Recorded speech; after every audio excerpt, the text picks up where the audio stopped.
consequences. This story is extensive from page 2 all the way to 3, 4, and 5. You can take a look at that. This particular story is what we're discussing majorly today. Governors issue 14-day notice of a cash crisis. But then the latest development from the Treasury CS, Professor Njuguna Ndungu, how is that changing the dynamics of things? Are they going to actually withdraw this particular 14-day ultimatum, and what is really happening in the devolved units? So governors have given the governments 2 weeks to wire 94.35 billion shillings to counties, failure to which they will shut operations as the National Treasury fought back accusations of deliberately starving the devolved units of cash. This particular 94.35 billion shillings is as of January, February, and March. So we'll be taking a look at that also. Matters the NHIF, we'll be having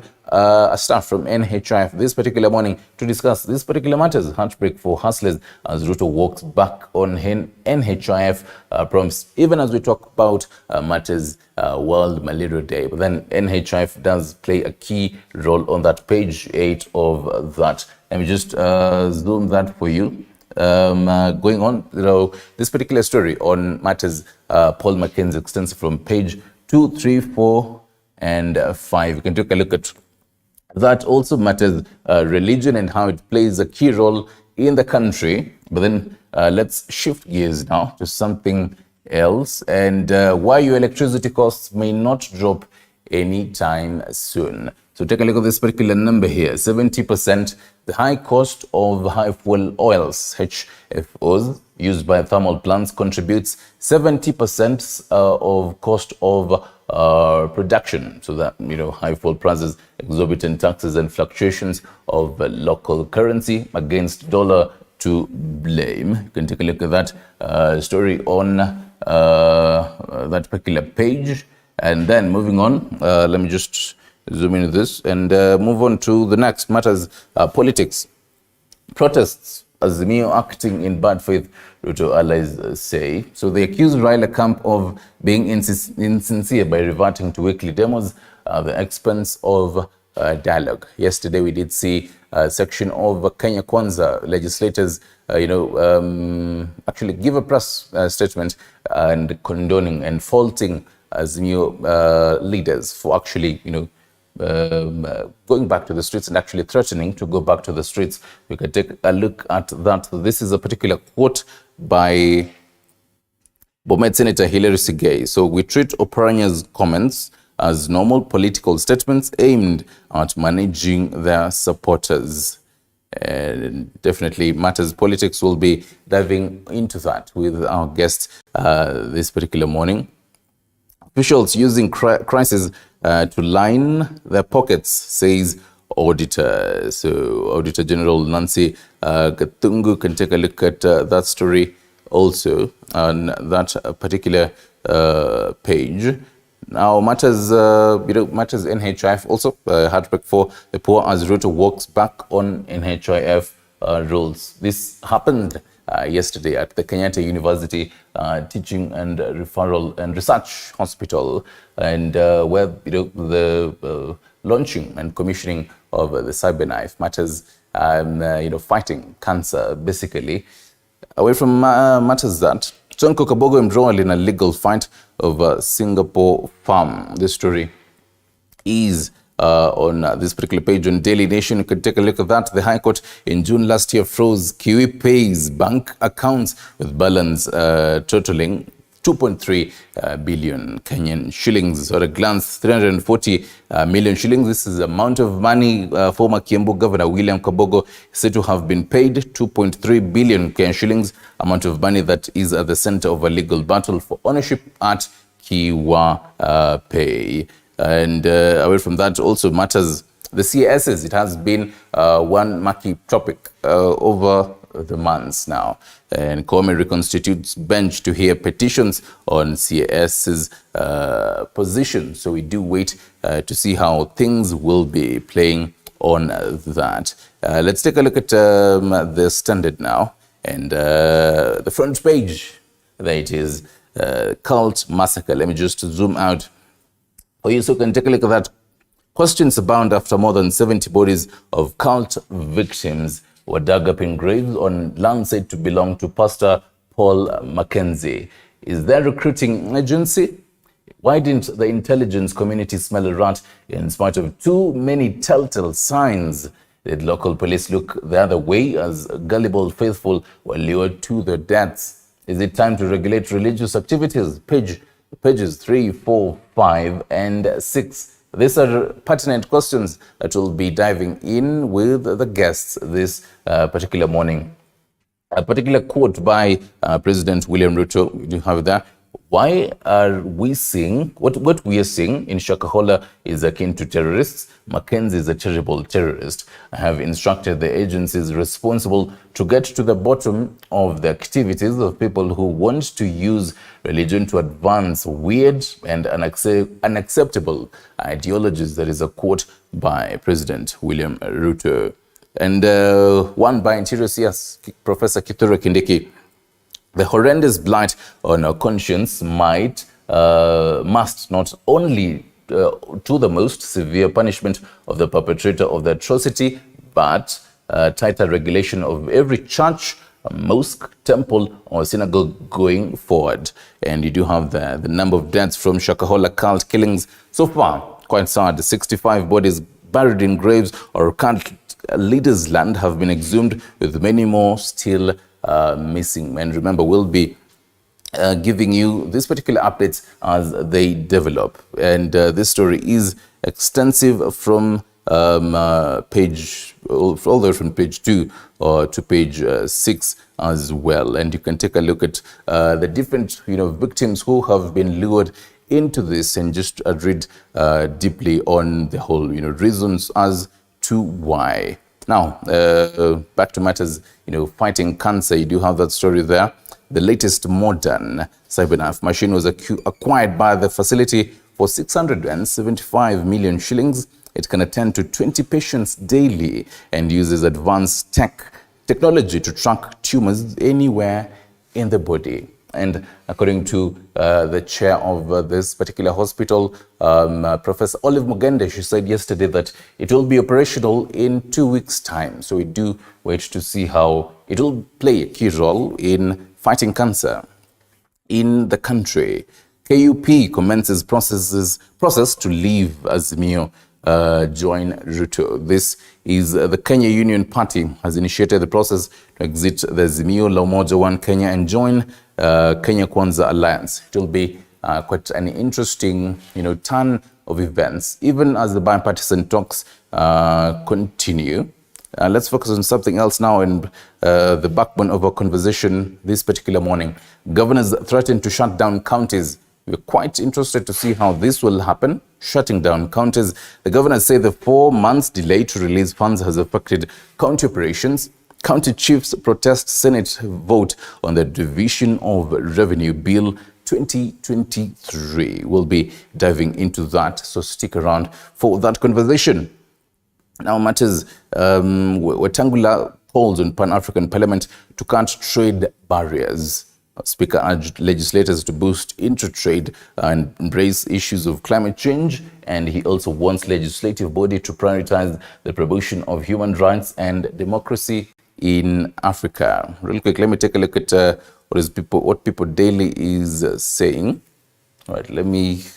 Okay, hopefully this particular page will load.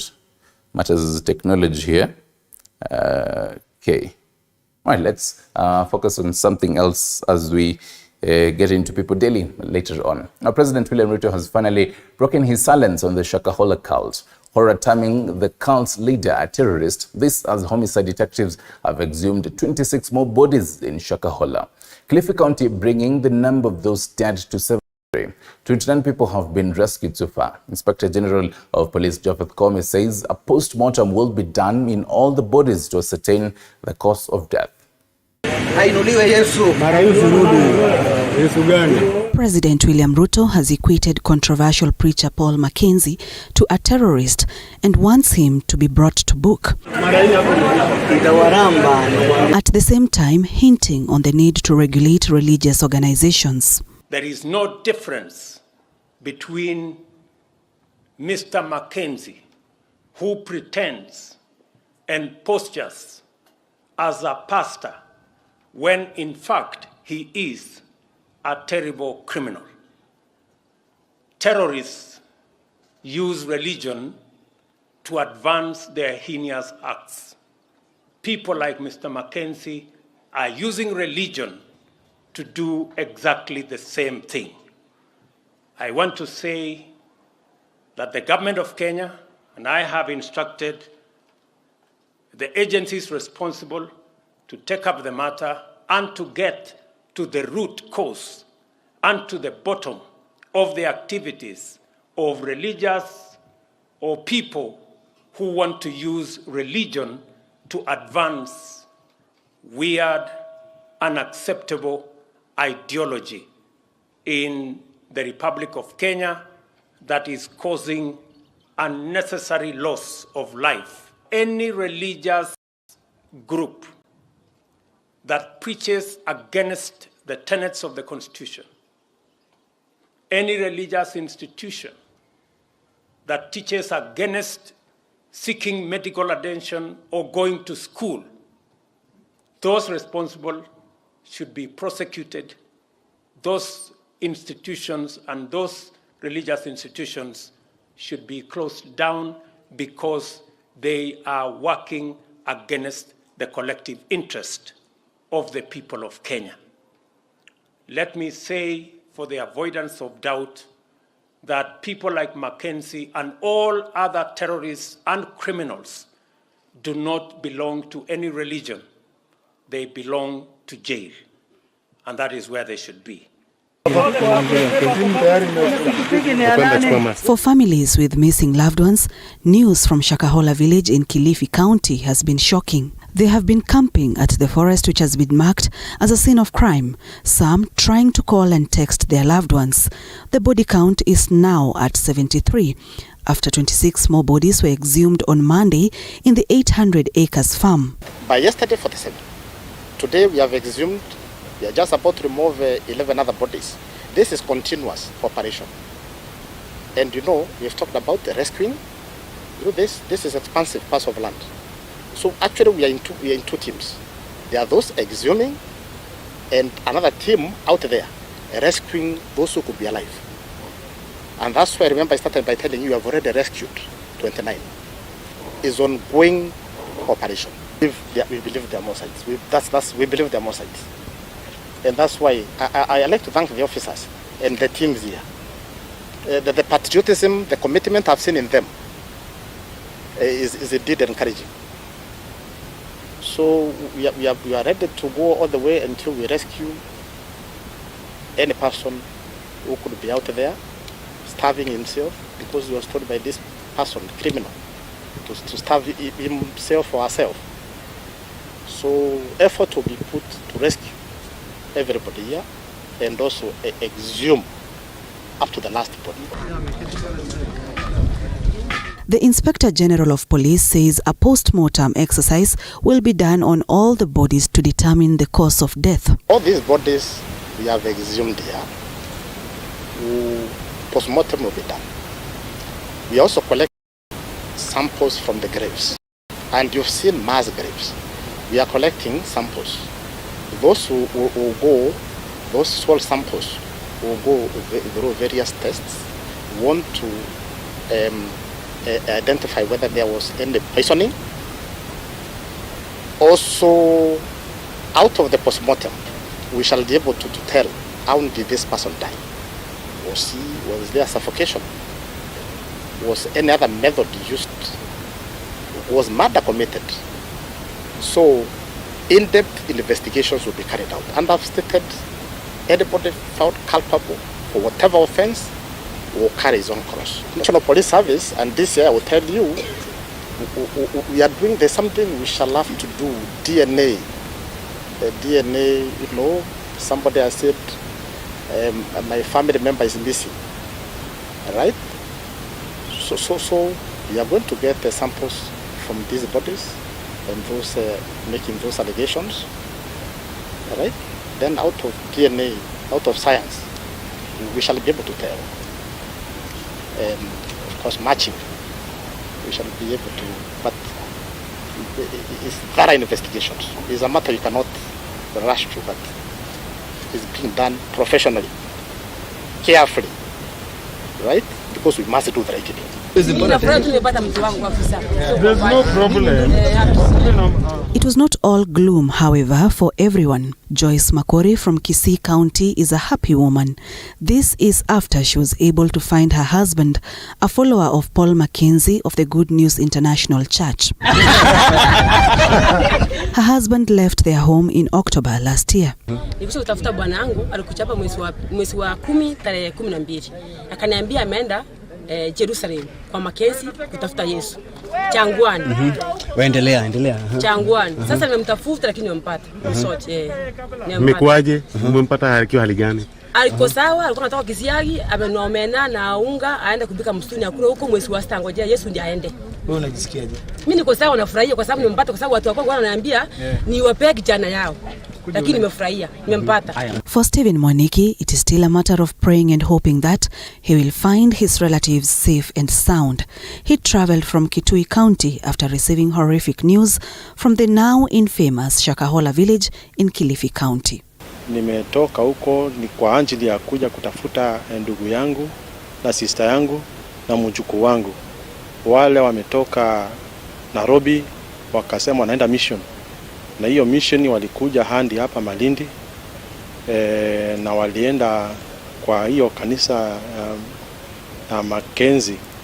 Na waleo wakati nimefika nimepitia police station huko Malindi na nikaweza kuandikisha, na baada ya kuandikisha nikaenda kwa ofisi ya DCIO tukajaribu kutrack namba yake, lakini namba yake ikatuelekeza hapa porini, na waleo niko hapa porini ni kwa ajili ya kuhakikisha kama pengine naweza mpata akiwa hai, sababu juzi tuliongea na yeye na ikawa anaongea na sauti kidogo sana, akawa anafifia ni kama alikuwa anaendelea na kufast. Na jana nilijaribu kuongea na yeye akachukua simu lakini hakuongea, instead alinitext akaniambia wako hai wakiwa watatu. Meanwhile, the Presbyterian Church of East Africa has condemned the cultic teachings that have resulted to the deaths of tens of people in Shakahola. The leadership of the church wants a proper vetting and regulation of religious movements to avert such cases. Hili ni jambo ambalo kanisa kamili haliwezi funza watu wake na njia hilo ama na njia hiyo. Na kwa hivyo tunataka kuuliza Wakristo wote, ni vizuri kuelewa ya kuwa Mungu ametuita tumpende sio tu kwa mioyo yetu, walakini hata kwa mawazo. Tusiache akili na tusiache kuuliza maswali katika yale mambo ambayo tunaambiwa na viongozi wetu. Viongozi wetu wengine wamekuwa ambao sio njia nzuri, ili hali wanasema wao ni mapasta, lakini kusema wao ni pasta sio kusema ni mapasta wa ukweli. Wanaweza kuwa anatumia jina la kanisa, kube wanania mbovu. Regulations and the parameters of operations are needed so that we remain fair to all humanity. Interior CS Kithure Kindiki will be in Shakahola on Tuesday to ascertain the magnitude of the issue. Sharon Baranga, TV 47. Now, Prime Cabinet Secretary Musalia Mudavadi has commended the work of the disciplined men and women in various services in the country for their tireless dedication and commitment in serving the nation and its citizens in various capacities. Mudavadi says the strides being made by Kenyans in the disciplined service are worth tremendous recognition, since many have sacrificed and worked hard towards cultivating a public service that is fit for service delivery. Mudavadi was speaking at the Kenya Prison Staff Training College in Ruiru, Kiambu County, where he accompanied President William Ruto, who presided over the graduation of 222 prison cadet officers who have completed a 13-month training course in the field of service. It is always a sense or a moment of joy and pride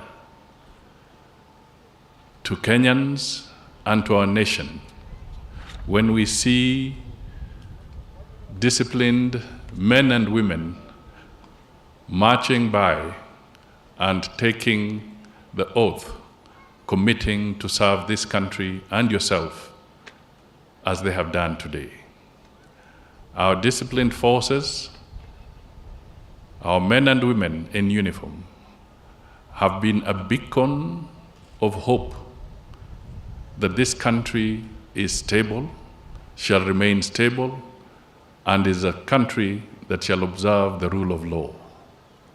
This has also gone beyond our borders, because a lot of these men and women are always called upon to serve beyond our borders in peacekeeping efforts, in training of other nations' people, and that is a clear recognition that Kenya has made tremendous strides in ensuring that we cultivate the right kind of public service, a public service that is fit for purpose, that is able to ensure that there is stability, and that is what a robust economy requires. Let me also congratulate all the men and women who have today been honored after successfully completing their package of training. We say congratulations to you as cadets today. ICC has yesterday arrested 4 out of 7 suspects in relation to procurement fraud in the award of contract for maintenance of Chebosi Wanelupi-Kitui Road in Bungoma County. The contract was awarded in the financial year 2018-2019 by the county government of Bungoma to a company called Fastech General Supplies Limited at a tender sum of 5.7 million shillings. Sostin Wanji tells us more. 3 Bungoma County officials, Bramwell Maelo, Susan Mboy and Wycliffe Makanga, have been arrested by the Ethics and Anti-Corruption Commission Bungoma branch officers in relation to procurement fraud in the award of a contract to maintain Chebosi Wanelupi-Kitui Road in Bungoma County. The 4th suspect, Sandra Soita Nasambu, a director of MS Fastech General Supplies, was also arrested in Mombasa County and will be escorted to Bungoma to record a statement.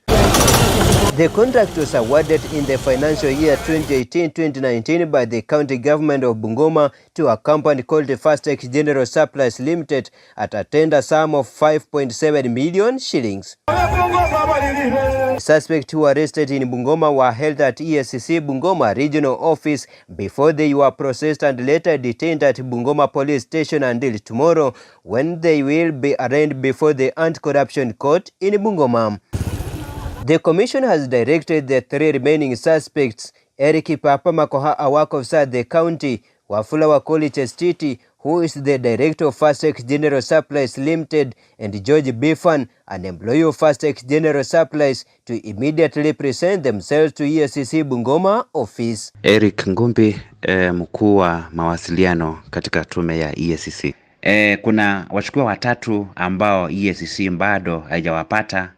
Inakisiwa kana kwamba wamekwenda mafichoni, na tume ya ESCC inawaamrisha washukiwa hawa 3 waweze kujisalimisha mara moja katika ofisi zetu za ESCC kule Bungoma ama kwa ofisi yoyote ya ESCC iliyo karibu. The suspects will be charged with the willful failure to comply with the law and regulations relating to procurement and engaging in fraudulent practices.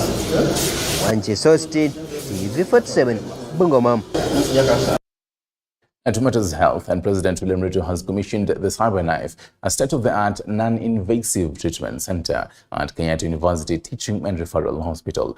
Ruto has noted that the CyberKnife is a step in the right direction to achieve universal health coverage. This even as patients will start benefiting from the machine in 2 weeks' time, according to Professor Oliver Mugenda. Board members. Speaking during the unveiling of the CyberKnife Center at Kenyatta Teaching and Referral Hospital, President William Ruto affirmed his government's commitment to achieving universal health coverage, saying the center is a step towards the right direction. This event is therefore a true milestone in our national healthcare journey, because we are here to launch a center which represents the convergence of high standards of treatment, state-of-the-art technology, affordability, and effectiveness in cancer treatment. The CyberKnife is a state-of-the-art non-invasive treatment center that will be key in detecting and correcting cancers such as brain cancer, lung cancer, pancreatic, prostate and brain tumors. An advanced robotic radiation treatment machine known as the CyberKnife, which introduces revolutionary capabilities and enhanced efficacy in cancer treatment by locating, tracking, and accessing tumors that are ordinarily difficult to reach with precision. According to the hospital's board chair, Professor Olive Mugenda, the center is currently being set up, with Kenyans expected to start benefiting from it in 2 weeks' time. CyberKnife is ready to start treatment since it is stored and fully functional. After today, Your Excellency, actually, engineers will undertake the final testing, undertake the soft run and the dry run, and in 2 weeks' time, the CyberKnife services will commence with treating the first patient. President Ruto was flanked by, among others, Prime Cabinet Secretary Musalia Mudavadi, CS Health Susan Nahumicha, Chief Justice Martha Koome, among others. Earlier, CS Nahumicha had signed an MOU with the World Health Organization on the establishment of the emergency hub in Nairobi for East and South Africa. Zainab Mohammed, T47.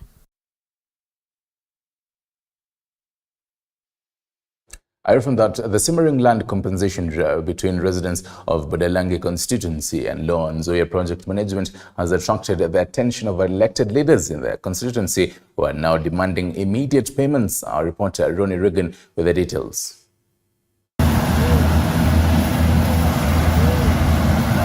The management had promised to make payments mid-September last year, a promise that was never honored to date. And now the National Lands Commission and National Irrigation Board have moved in to assure residents of their compensation sooner than later. Shida imekuwa compensation, watu kulipwa. Lakini si eti pesa hakuna. Pesa ya kulipa watu iko. Hata iko wakati tuliita watu pale Sikiri Bridge na waziri Eugene akiwa kwa water, tukapeana cheki ya milioni 906. Hizo pesa ziko kwa account ya compensation. This is after the area member of National Assembly Raphael Wanjala disclosed that the project was funded with close to Kenyan shilling 1 billion to effect compensation more than 5 years ago, further urging the project management to come out clear on the issue. Kama kuna mtu analala kwa kazi yake, sleeping his job, simply because pesa iko, documents zitengenezwa, account zikapeanwa, it's just transferring money kwa ili watu wako compensated, but till now watu hawajakuwa compensated.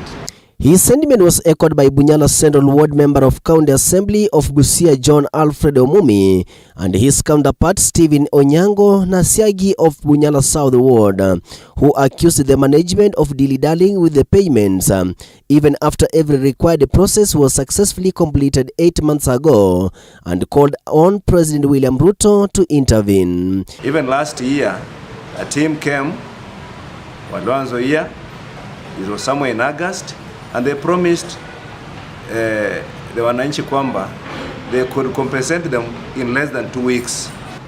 So we humbly appeal to them, kwa wale ambao hawana shida katika mashamba yao na walishafungua accounts of which several did, wapewe haki yao ili waweze kuendelea na shughuli zao. Naomba kupitia kwa serikali kuu ambayo inaongozwa na rais wetu Bwana William Ruto ili tuweze kupata usaidizi. National Lands Commission Chairman Garrison Otachi and his National Irrigation Board counterpart Joshua Toro have added their voices in the compensation row, promising to effect the compensation to unlock the standoff to expand the rice irrigation project in Bunyala. The two were speaking in Budalangi constituency over the weekend. Ni kwamba pia umuhimu kabisa Mheshimiwa Rais naye pia angependa sana kushughulikia mambo yenu hapa. Msiwe na shaka, haitakaa. Tunazungumza na Land Commission ili wapatie watu compensation, mradi iende haraka haraka, sababu wajibu yetu ni kupatia nyinyi maji mulime mshere. Wanjala, however, challenged the residents with the land dispute to put their acts in order for the consideration in the next phase of compensation, with the fears that delays could lead to more family feuds. Na tunataka kupanua sehemu hii hata ifike ekari 10,000. Wale hawajalipwa, wengine shida ilikuwa ya mashamba. Unajua huku kwetu kwanza tulikuwa tutamalizana na mambo ya adjudication, tukaanza mambo ya title deed. Wengine hawajaenda Busia kutengeneza kitu inaitwa green card. Unapata kwamba baba ndiye aliandikwa jina na mimi ni mzee. Sasa ameenda tena maacho watoto timeanza a big issue. The succession. The Lower Nzoia project in Bunyala sub-county aims at controlling and consolidating flooding waters for the expansion of rice farming through digging of tunnels that will displace majority of residents across the constituency. Ronnie Reagan, TV 47. Now, parts of the country have been receiving widespread rains, bringing hope for better crop and relief from a long drought. However, for the Kakuzi squatters in Murang'a County who live in leaky shanties, the rains are a mixed blessing. Despite the living conditions, the poorer residents are optimistic that the government will address the plight and provide them with a place they can call home, as Chichi Josephine tells us.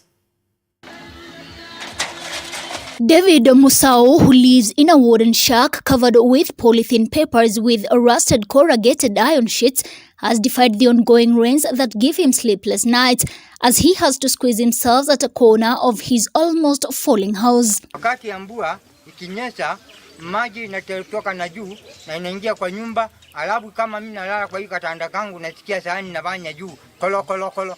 Kukusha hivi maji ni haya. Kiburi hii ya mpira hii ya nylon inaruka juu, naona ndio hii. Maji inajaa kujaa kwenda hivi. Mingi sana. Shamba hakuna. Sina hangaika. In this same area, Esther Kalieke, who is now over 100 years, says she doesn't know where she will be buried should she die, as she has no place to call home, adding that it has become common for them to bury their dead at night in fear of being spotted by the government agencies and the dreaded guards of freight processing company Kakuzi.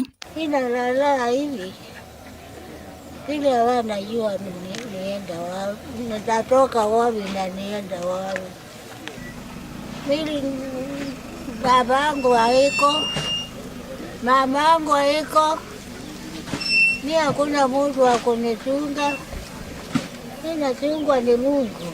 Apart from the leaking shacks that also contribute to long cold nights, the invasion of monkeys into their homes and farms is another challenge, with most of them opting not to plant crops. Wakati mahindi nao saa ifike kiasi ya kutoa mahindi hivi, manugu inatoka bandini na kulia sisi mahindi kabisa. Na wakati mwingine mliona wakati vile ilikula manugu, hatuwezi kula kitu. Naona hata mandisi vile inarugiwa na nimbishi na laluliwa chini na manugu. Esther Njeri and Joseph Muriuki allege that their only source of livelihood is through burning of charcoal, whose logs they illegally steal from Kakuzi forest. Apatie watoto wetu masaba hata juu tulikuwa tunaseheka tuone mahali tunawaza. Tukikubwa hawa matapungushwa na kampuni ya Kakuzi. Tunasikaga watu usiku, hata watoto ukikubia mtoto baka umusike usiku, kwa maana kampuni hataki kuona Mungu ukisikana hapa. Ukipatikana unaitwa polisi.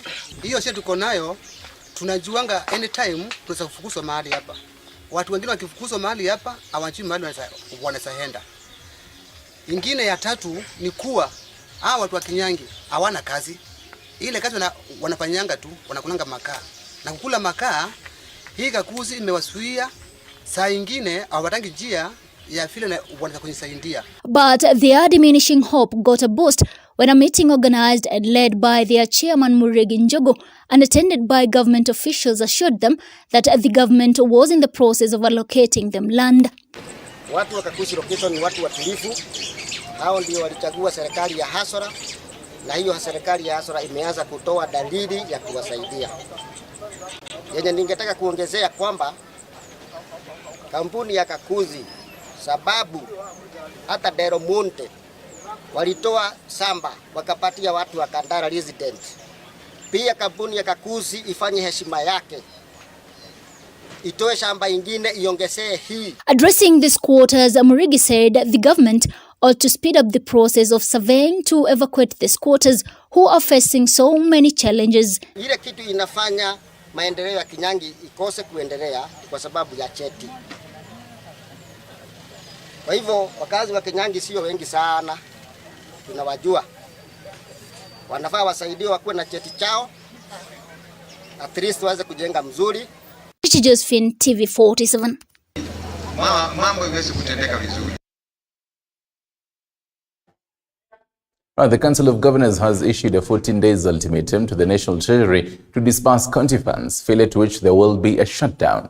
The counties are owed a total of 94 billion shillings for the last 3 months. A showdown is looming in counties as the Council of Governors plans to down their tools due to late disbursement of revenue. The devolved units have not received money for the last 4 months. We have therefore called upon the CS National Treasury to immediately release the 94.35 billion owed to county governments without any further delay. By dint of this, the Council of Governors hereby issues a 14 days notice to shut down counties if February, March, April arrears are not released within the next 2 weeks. So we're giving notice here that if we don't get our money for January, February and March, we're giving notice to national government and informing Kenyans that we will have absolutely no option but to shut down counties and ask the workers to go home until such a time when counties are funded.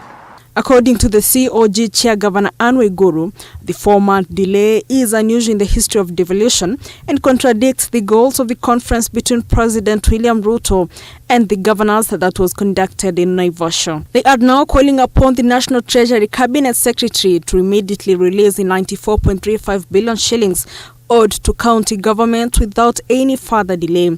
These include that 1.45 billion shillings for the month of February, 29.6 billion shillings for the month of March, and 33.3 billion shillings for April. The National Treasury has not disbursed a total of 94.35 billion. The arrears are as follows: 31.45 billion owed to 47 counties for February 2023 allocation, Kenya shillings 29.6 billion owed to 47 counties for March 2023 allocation, and 33.3 billion owed to 47 counties for the April allocation. The governors also want the Ministry of Finance and National Treasury to be separated to address the challenges. The county chiefs have cited this as being the greatest impediment to devolution. We note with concern that in the history of devolution, the Senate has never voted against the spirit of devolution in as far as the increase of resources is concerned. We call upon the Senate to uphold their primary mandate that the county governments are well-resourced in order to perform their functions optimally. Flora Limuki, TV47. Thank you for that, Flora Limuki. And again, that particular conversation will form the backbone this particular morning, discussing the future of devolved units amidst the whole ongoing cash crunch, basically in the country, and which affects the counties. Now, matters politics, as a 14-member bipartisan team from both Azimio la Umoja and Kenya Kwanza is expected to hold its second meeting to deliberate on fundamental issues and strike a balance on the dimension of the negotiations will take. The Kenya Union Party, KUP, has poked holes on selection of Pokot South legislator David Kosing as part of the 7-member bench representing Azimio la Umoja coalition. And as Mike Kagwango reports, Azimio la Umoja still maintains that they will embark on mass action from next week if their counterparts won't honor their demands. The 14-member bipartisan team, co-chaired by Rarieda MP Otienti Amolo and George Murogara of Tharaka, is expected to hold its second meeting tomorrow to deliberate on fundamental issues and perhaps strike a balance on the dimension the negotiations will take. Even before the meeting, Raila Odinga-led Azimio la Umoja One Kenya coalition has accused Kenya Kwanza, led by President William Ruto, of lack of commitment to the bipartisan talks, adding that the protest will continue even as the negotiations go on. Wanasema tio tulipata hazina tupu. Kulikuwa hakuna chochote. Serikali ya handshake ilimaliza pesa yote. Nauliza handshake ilimuta serikali gani? During its meeting on Thursday last week, the team agreed to engage the two leaders, President Ruto and Raila Odinga, on the committee's composition, formalization and the nature of talks, whether parliamentary or extra-parliamentary. We are committed and confident that this committee shall find lasting solutions to the concerns raised to it. Each party will develop its framework for harmonization in our subsequent meetings. The committee noted the concerns raised about its composition, formalization, and the nature of talks, whether parliamentary or extra-parliamentary. However, Azimio pointed out that the nature of the engagement with the two principals does not mean the team had reverted their responsibility to the deal. Odinga had last week vowed to ensure the resumption of the street protest after Ramadan, which ended last Friday, in a bid to compel the government to address the concerns by the opposition. Yes, Mike. Jubilee Secretary General Jeremiah Kioni has affirmed that the demonstrations will resume after Raila Odinga returned from his Dubai trip. It's totally immoral. And until those changes are allowed to happen on the floor of the House, we will be out in maandamano. Azimio has been pushing for a process akin to the 2008 National Accord, which saw Raila Odinga and former President, the late Mwai Kibaki, share power in the Grand Coalition government. Kenya Kwanza administration, however, countered the narrative, affirming that bipartisan talks will be done in Parliament according to the dictates of the Constitution. We have objected to their objection. Okay? They have equally objected to our objection.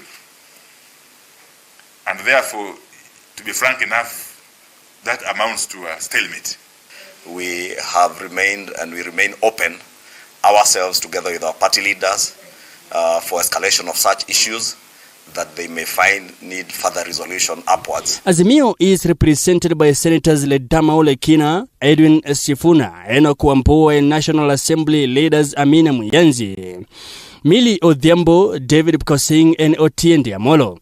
Former West Pokot governor has, however, poked holes on selection of David Pkosing in the panel, claiming that he did not consult the KUP party. We have not sent Honorable Pkosing.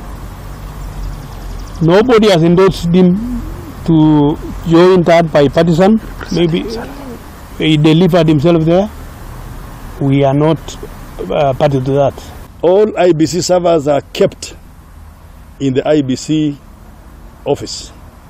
So to even tell the president that we want you to open the servers is actually very misleading. Lonyangampo said they only pledged their loyalty to President William Ruto government and insisting that they are not part and parcel of the scheduled mass action.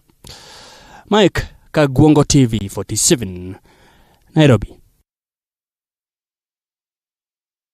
Mike Kagongo. And on that note, we pause on matters, what is happening, and our latest stories. And we dive into the conversation this particular morning. And as promised, we'll be discussing the cash crunch in the devolved units and the future of this. And this comes on the backdrop of a 14-day ultimatum given by the Council of Governors yesterday. But then latest is that, and let me just read that particular quote by Senator Ledama Olekina following a meeting with the Cabinet Secretary of Treasury, CS Professor Ndungu, this evening, that is yesterday evening.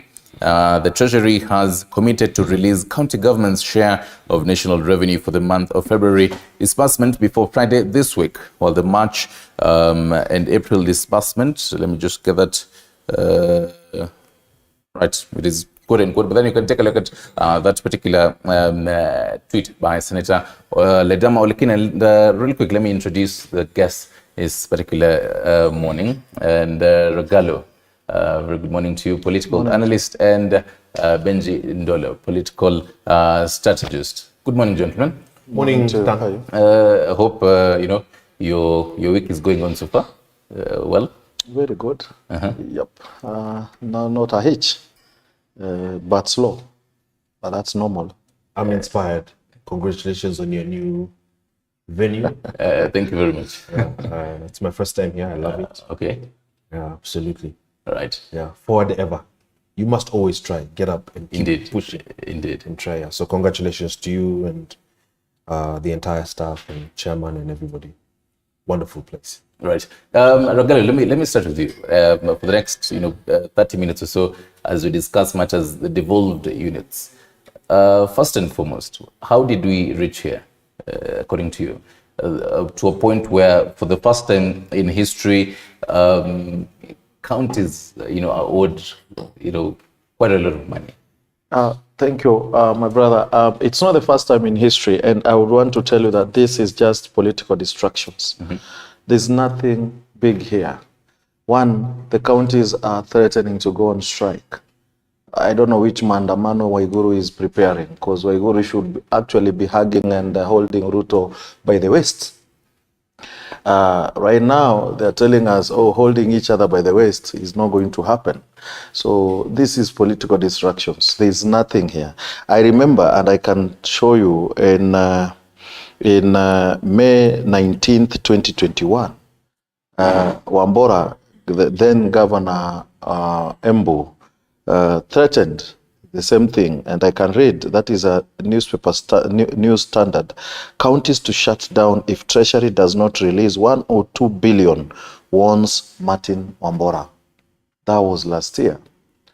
Sorry, that was 2021, last year but one. Yeah. Did they go on strike? That was 1 or 2 billion. So they want to go on strike because of 90 what? To clarify what I said, it matters. The first time in history, it has surpassed, has hit 122.1 billion mark. The first time in history. Yeah, this is just political distractions. They want to. They are aware that we are planning to go on the streets. In the streets next week on Tuesday, and they know when we go to the street, they will not have news. So they want to pull up a news on us so that there will be news of county the whole week till next week, and to show that the counties are suffering and blah, blah, blah, so that they pull up a rag on our feet. The honesty is, if counties really are going on strike, what are we waiting for? The nurses have not been paid and the doctors have not been paid in the counties.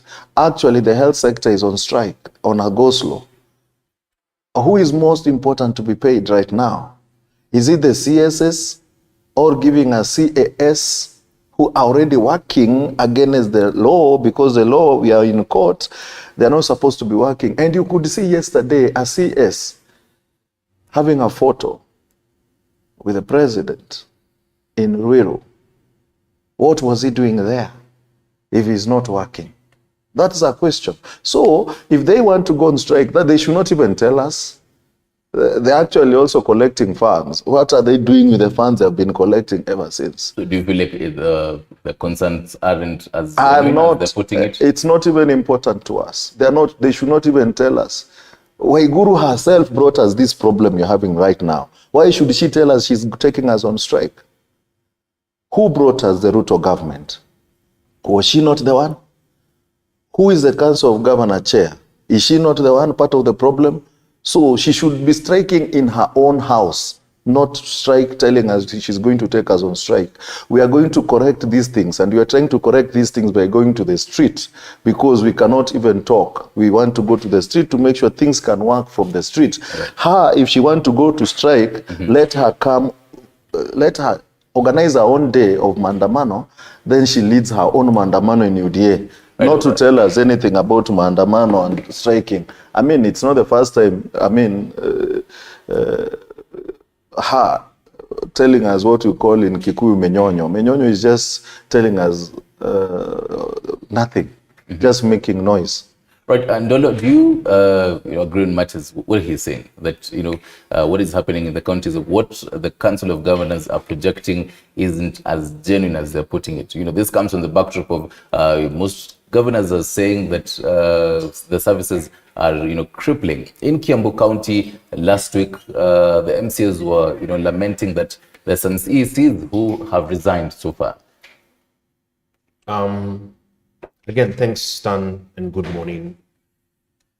I'm watching a series on the UK government, the Crown, the Sovereign, the relationship between King Charles, his mother, Queen Elizabeth, and the Prime Minister of the United Kingdom, the relationship with Ireland, etc. And again, these were our colonialists. It's where we learned government from, etc. And a very interesting part I was looking at yesterday is in the 1980s, during the Commonwealth meetings, a lot of resentment from the Prime Minister then, Margaret Thatcher, at being forced at the table on Commonwealth with countries that are despotic, that lack credibility, that are marked by inefficiency. She even goes ahead at the time to mention countries like Uganda, Malawi, I think Togo, etc. I'm making this point, Stan, to say that we cannot continue to be mediocre. We cannot continue to have government defined. We have headlines all over on cults and massacres and government running around to look at shallow graves of Kenyans that have been brainwashed and ultimately killed, while the National Intelligence Service was looking the other way. And so my point is that we cannot continue to have inefficiency, dysfunction, incompetence define government. To be honest, we shouldn't have a problem of delayed disbursements to counties. At the worst, we should be maybe on a 30-day, 60-day cycle arrears wise, so that in April we're talking about maybe delays for March at the worst, of February. But here we are, counties are unable to operate. The issue is two-pronged, Stan. Number one, if you are in April and your last disbursement was in November, how are you going to fuel county vehicles? How are you going to fix punchers? How are you going to pay drivers? How are you going to move ambulances around? That's the first issue.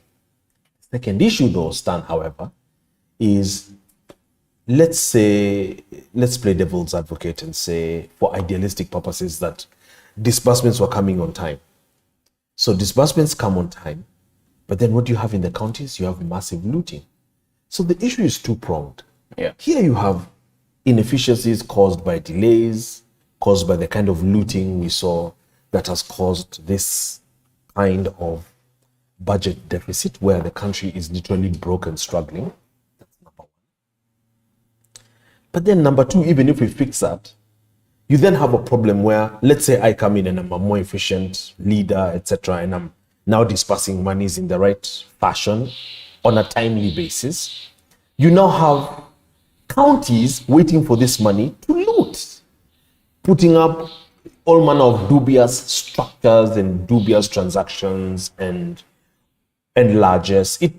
I hate to say this on national television, but it would have been more credible and more persuasive if the Council of Governors holder was someone making this argument other than Anne Waiguru. Mm-hmm. Because you know what her reputation is. It gives me no joy to say that.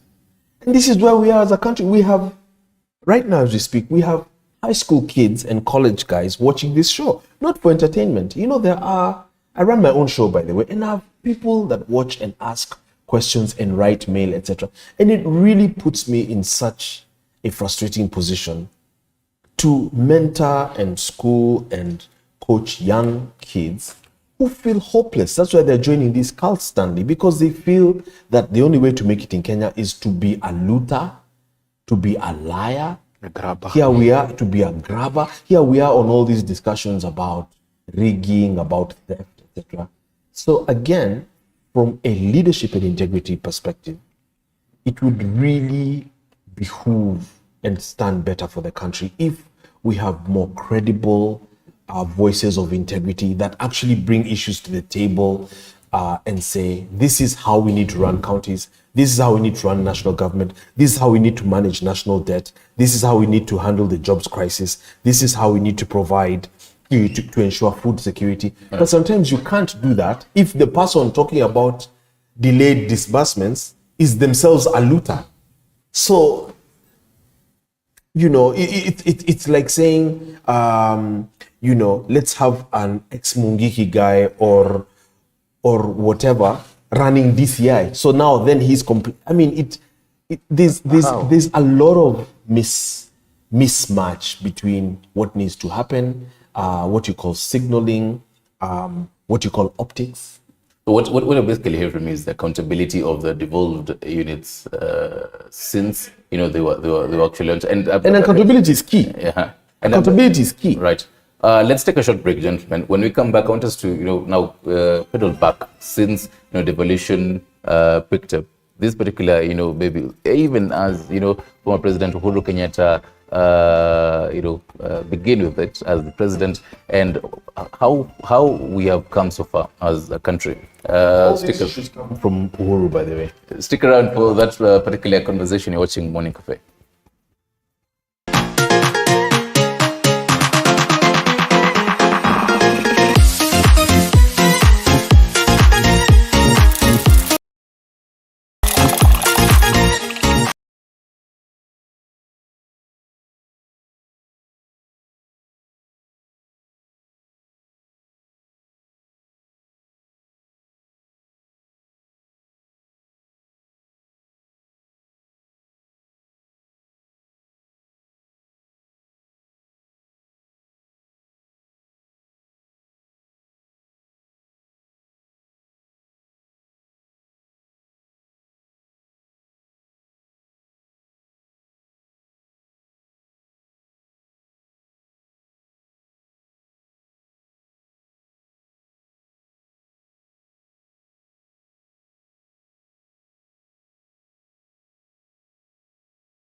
In 5 minutes past 7 a.m. You're watching Morning Cafe, and we're discussing matters devolved units and the county cash crunch that is in that particular, in the counties. This is according to the Council of Governors. And Ndolo, even as continue on your point, as we pedal back since devolution began, it has been a journey ever since. There have been missteps here. Back then, when Makueni County, even the governor was saying we will have to shut down this particular county and begin afresh. In 047, Nairobi had its own happenings. And this again, as you're mentioning, matters accountability, matters the management of these particular counties. Now, in 2023, we are at it again, where the Council of Governors are saying we'll jointly shut down counties if we don't have money. Regalo speaks about these are just gimmicks here and there. matters accountability. Where did we go wrong? You know, Stanley, you've just really taken me back just a few years. I'm very fortunate to have served the former Auditor General under the World Bank. And I'm very passionate on governance, on good governance. I'm a good governance advocate for many years. And, you know, you get to work in a position like that, and I can tell you without fear of contradiction, accountability. You've seen the Auditor General's reports. If you read the Auditor General's reports as media and look at the kind of wastage happening, I'll give you an example without necessarily naming counties, though I think it was Vihiga County. You go through an audit report and you see a governor withdrawing one afternoon 30 million shillings from the bank. You have counties, for example, that are collecting cess. Let me give you the example of Nairobi. They collect cess, and this is Sakaja that raised this issue the other day, a friend of mine, and bank the cess in like 10 different accounts. Now, mind you, when Musalia Mudavadi was minister many years ago, I think 2009, parking and fees, etc., was already at over 500 million a month. It's much more now. So even on a daily basis, you have some governors collecting cess, changing into dollars, banking in Dubai. This is cess you're collecting from lorries, matatu, mama mboga. So even when the president talks about bottom up, you see, Stanley, the challenge for me, now even as an analyst or strategist, can I sit here and argue for corruption, or should I sit here and argue against corruption? Should I sit here and refuse to disclose what is happening? On which side should you be, even you as a journalist? Shouldn't you be on the side of Mwananchi, who, because we have a problem now of poverty, who caused the problem? Isn't it the massive looting and the lack of accountability? You borrow money, for example, from China, the money comes, the money is looted. Now, this money is going to be paid by Stanley and his kid. So, obviously, that puts you in a fiscal hole, in a fiscal deficit, where you have stress. You collect money, like now, I had the whole discussion about last month where KRA collected the local resources. And we had that because civil servants' salaries were very late. And it's because the money has now to go. The loans were due. That's what David Ndii was talking about. How do you get yourself out of such a situation? You get yourself out of such a situation by cutting spending, inducing discipline in the civil service, all right? Enhancing accountability, where, as you saw with the president of Tanzania, if Mswada inakuja, this is the order for 11 billion. Then the president finds there's a signed order for the same 11 billion for 89 billion, and they're disbursing from Treasury. Now, which country is that? So what I always advise my clients is what the president has to do at that point. Of course, he should never be part and parcel of that kind of thing. But how to deal with civil servants is you give them a condition that, you see, here you are, you guys looting. Here it is in black and white. So either I go as president or you go. It's as simple as, this is not this monster that we have created that, you know, has become untenable, unfathomable, and, you know, a monster unregulated. And this is robbing the future of our kids. And so back to your point, how do you, I always used to say that what Kenya needs is 10 champion governors.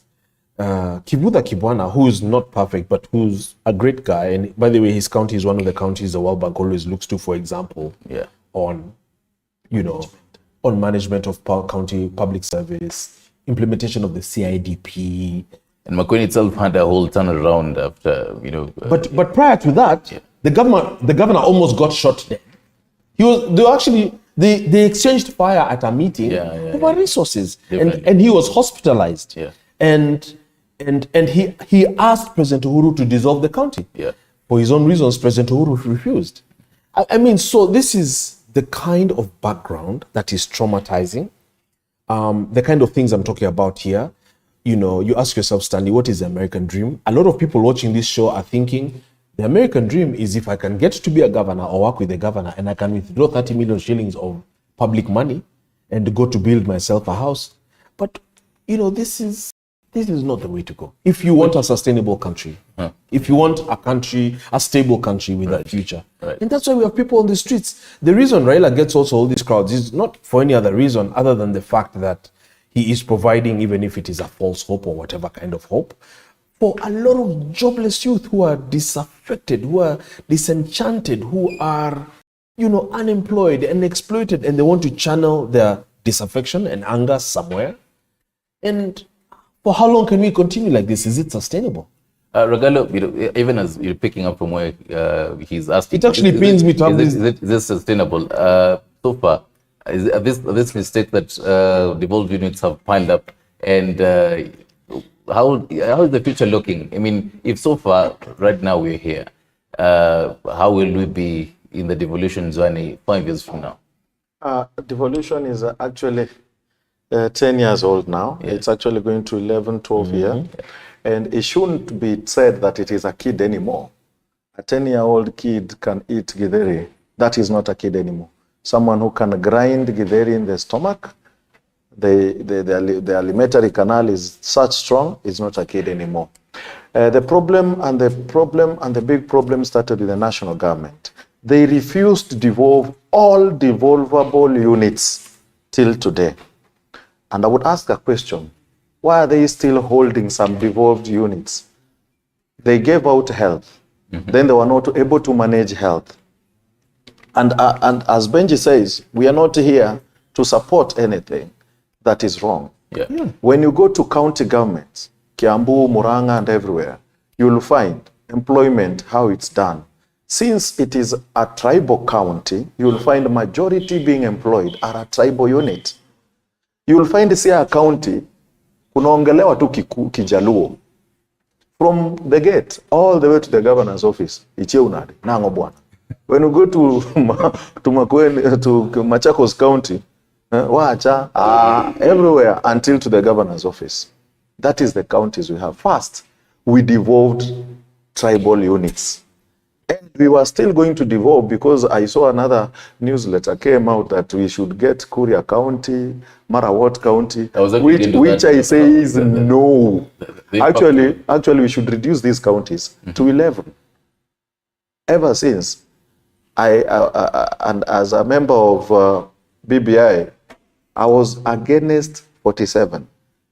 And as we go to BBI, and the first document, second document, I was always for 11 counties. Even on the panels and the sittings, I was against. I wanted Kiambu ishikanishwe na Kajiado. I remember my points. Kajiado, Kiambu, ikue moja. Kiambu should not be Kiambu. Who tells we should be speaking Kikuyu everywhere? I wanted Siaya ishikanishwe na Teso, ikue na, you know, it become units that are amalgamated with many other tribes. You don't have a Siaya that is only Luos. That was wrong. Second, wrong. But then some will argue the fact that, you know, having Kiambu and basically, for example, having the whole central region, maybe, for example, 3 counties, Kiambu, Muranga, and, like, for example, Nyeri, as one county, the whole, you know... No, you've not changed anything. You've not changed anything. Resources will take longer. Nyeri would have gone with Laikipia. Washikane na Wasamburu huko. I mean, you look at it, you find it's only, actually, you will find many counties actually tribal groups. And that's why we think tribal, we do tribal, we stop even thinking positive about our country. Secondly, we did devolve everything. Why are we holding some things? What is it helping? It is helping the president to play politics. Because if you devolve everything, the president will stop working. And that's why you can see a president going to open a CAT scan in KU. A CAT scan in KU, surely. A president of a whole Republic of Kenya to open a scan in KU. A work of a director a month. That's where we want to go. It's not even a work of a CS. It's a director's work. A month should go open a CAT scan. Now a president is cutting a tape, opening a CAT scan. I mean, what is that for? And this is where we are going, where in a situation where there's nothing we are doing, we are playing politics with everything. These governors issue saying there's no money, there's money. They stop playing politics, they go for the money. And if they want Mandamano, they should stop saying they are pro-Jubilee, pro-what, they come, we go Mandamano together. So total bullshit. Sorry to use that word on air, but this is bullshit. There is nothing here called Mandamano they are going to bring. Right. They are playing politics so that they cut out other things. The other thing I want to put here is that elections are done with hopes. Then from there, where do we go? My question is, during Mandamano, the first Mandamano, that day, I remember by 12:01, someone came on TV and said Nairobi has lost 2 billion. It was saa tisa, around that time. Hatujafika jioni, already 2 billion was lost in Nairobi. So how much does Nairobi collect in a day? Let's put it 2 billion. So basically, Nairobi collects 60 billion in a month. Is it?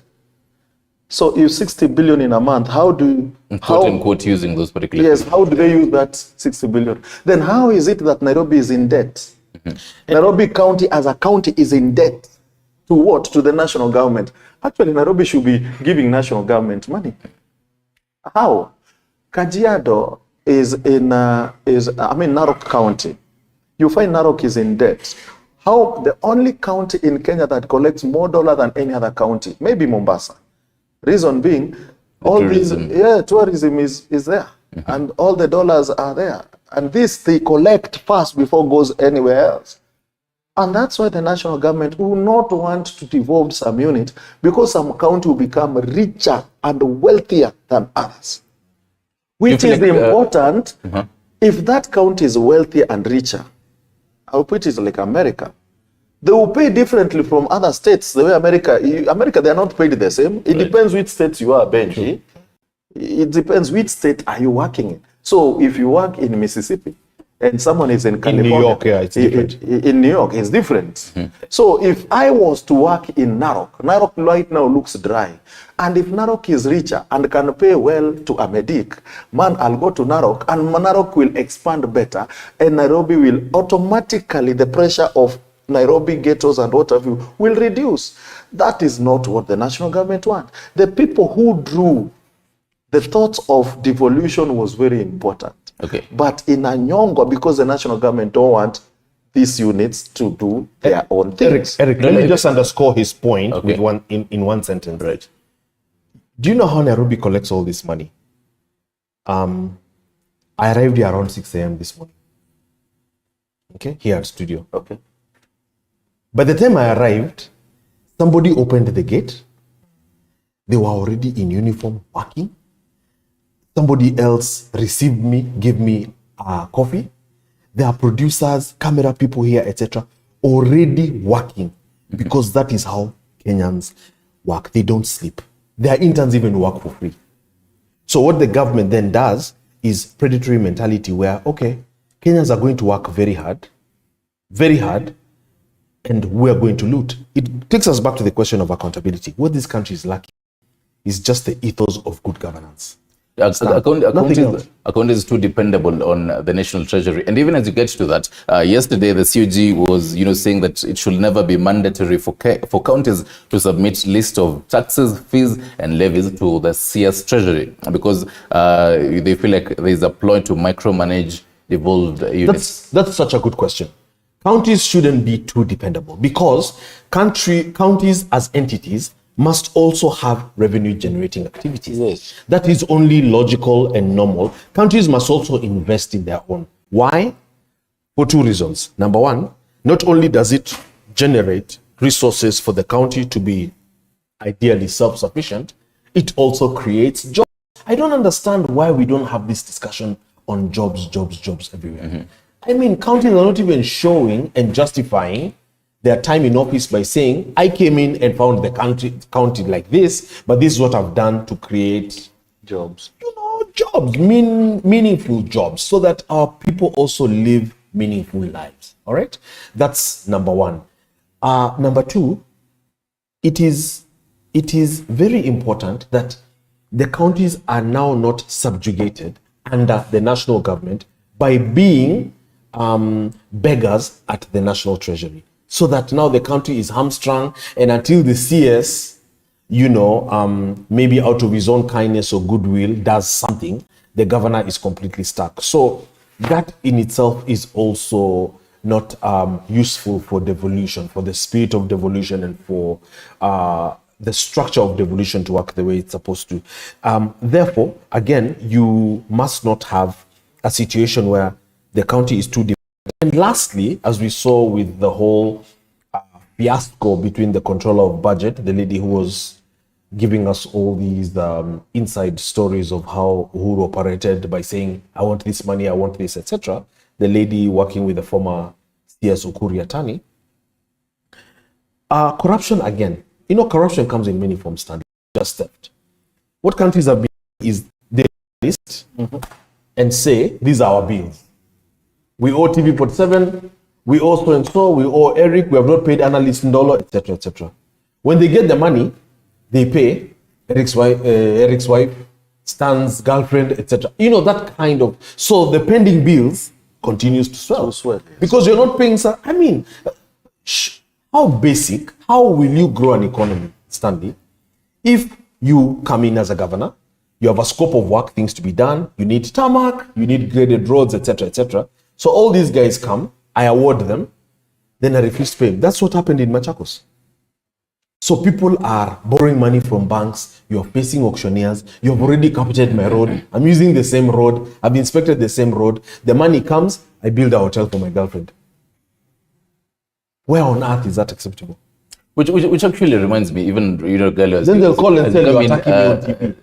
No, when you know, when the governors were elected, you know, after the swearing in, and when they're creating, you know, when they were, you know, picking the CECs, there was some particular counties where the MCs were feeling, no, this particular CEC is maybe your relative, is maybe, you know, you're related. Yeah, the whole, you know, process wasn't you know, wasn't by transparent. Law. Yes. And again, there was now again money used in courts to actually, you know, solve all these particular, you know, issues. But then, so again, that's all of that. Yeah. All of that, Stanley, is mismanagement, and why I give the example of what the controller of budget raised on how counties apply for money for pending bills and then misuse the money, misappropriate the money, squander the money, is you have to have a way of doing things properly. You know, that's the only way towards growth. And by the way, that happens, of course, much more efficiently in the private sector. Can you imagine if, for example, now where we're seated, money was taken for budget to build a studio here, and then eventually you come and find there's no studio, and you have already left where you were even paying rent. So now you're in the air, uko kwa hewa. This is the kind of way that we manage public affairs. And it's not right. You have a delegation, for example, for the president, or for instance, for a cabinet secretary going to, let's say, Doha for whatever reason, Olympic, etc. The CS arrives with 350 staff. The counterpart, let's say for Egypt, arrives with 10. Now, do you need me to tell you that that's wrong? What's our problem, Bono? It's just, we can't fix a country if we continue down the wrong path. Right. We're only going to grow cults and the debt, the national debt. And speaking of which, Ragalo, yesterday we did see the Kenya Union of Civil Servants, I think it was yesterday or the day before, you know, speaking that civil servants will, you know, start downing their tools. And it's terrible. You know, the teachers were also saying that, you know, starting next month, they might also, you know, begin strikes. This again reflects even in, you know, you were speaking about how doctors in some particular countries have started downing their tools. How is this going to, at the end of the day? Because on one hand, COG will be telling us that there's no money, but then in hospitals, doctors, you know, themselves are really crying and saying, we don't really have these services, we don't have money. Teachers would say, we don't have money to actually continue these services. You know, it you know, goes down to that, the whole gutter. Speak on that. Before we go to money, I'm going to the taxation of this country. When this government came in, there are two things that happened. One, they are now leading Uhuru in getting loans. Of course, they say they will not get loans elsewhere. But as at now, Uhuru did lesser than them in billions. Where is the money going to? That is the first question. They took away kazi kwa vijana.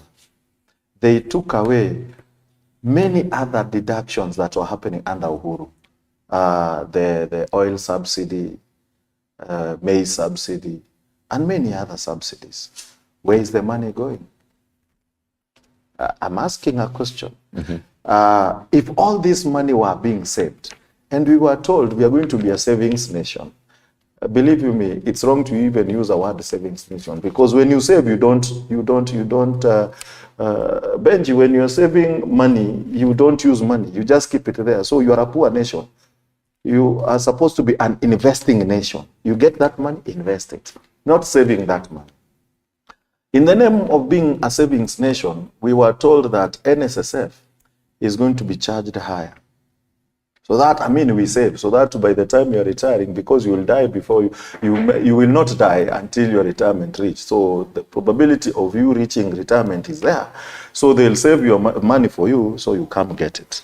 Then, because we are a saving nation, we got 50 billion from I don't know where, maybe hot air bank account, and took it to Hustler Fund, to having a savings nation. So the is it the civil servants not getting paid, or mismanagement of money that are being saved? Why am I saying that? Total deduction now is going to be 58% of the total salary. So take home will be 42%. How? Payee is taking 30% of your money, pay as you earn. And actually many Kenyans now in the civil service are being paid by payee. The government is waiting for payee. The payee comes in, you get the government workers get payee. Then from payee, they wait now the companies to pay their VATs. That VATs are paid by 15th of every month. So that VAT that comes, it pays now the people who are not paid during the payment are paid by the VAT. So NSSF takes 6% right now, NHF 3%, then VAT, which we know very well, takes 16%. And then there's another one that is being added, housing fund, which is going to take 3%. So if you pay 10,000, take 3% of 10,000, you will get around 300 bob going to housing fund. So total deduction is going to 58%. The question is, Ndolo, I'm not an economist, but should you really 58% of your salary go to the government and the government leaves you with 42%? How will you survive with an economy that we have right now? Na ukisema unapiga serikali. That's another thing. Huwa nashangaa nani anafaa kusema tusiposema. So what I'm telling Kenyans, there's nothing that is going to change. Their life is going to remain harder. And the question you ask, that doctors are down in their tools, nani, it's going to go like that to many, many months coming, because you are not giving them a leeway to survive, but you are charging them, you are taking away their money. They told us we had that we are going to have unga of 150 shillings. Actually, I want to give you an example. When you go to a Bata shoe, they want to sell you that shoe you're wearing at 600 bob. They will not sell you at 600 bob. They'll sell it at 599.9. Basically, they are doing 600 bob. So these guys told that it's going to be 150, but they did it 159 shillings. Because there's no 1 shilling nowadays as a currency. It is there like a coin going around, but ukipatia mtu shilingi anakutupiyanga wewe kana hii bob moja, you know. So it is actually 160. There's no 150 unga. And people have forgotten that there's no unga 150. Sai enter any supermarket. Yesterday I was in Ruiru and I looked into a supermarket. I don't want to name it, isemekane na wapiga ama waenda wapelekea watu wa kuangalia. Hakukuwa na unga ya 159. Na hiyo unga ya 59 wanasali kutuambia kuna kampuni moja tu ya unga ni ya Mombasa. Hiyo tu ndio ilikuwa inaleta unga wa 159, na ilikuwa unga na expiry ya 1 week. Hiyo unga ya 59 ilipoisha, sidhani kuna unga ingine wa 159. So you see what I'm telling you, distractions of the government. And this is a beautiful work of the services of the government that assist the government to play minds of the people. So now you're going to be told, enda utangaze kuna unga 150. Tunaleta unga 1 week expiry, tunaweka 159. Right. Of course, someone will not get 159, which is actually 160. So not even 160. Then propaganda inapelekwa na mapicha that unga ni 150. Then the propagandists take it over. The next day you realize hakuna 159. Then sasa 3% ya housing. The question I want to ask, this 3% of housing, how many civil servants do we have in Kenya? 700,000 civil servants. Sindio? So you want to tell me this government in 5 years itapatia 700,000 people houses? Because they are actually saving for their houses, so you will give them houses. I want to be stupid, to understand like a stupid kid, to understand like someone who never went to school, that this 3% you're deducting, you're going to build houses, and these houses you're going to give civil servants their houses at 3% deduction. Mbona tudanganywe? Right. Mbona Wakenya wanakubalingi uongo? Okay, hold that thought there. Inauma. I want to take a short break, but then when we come back, Ndola will have the last word on this. We get to matters, the Sudan crisis and what is happening in Kilifi.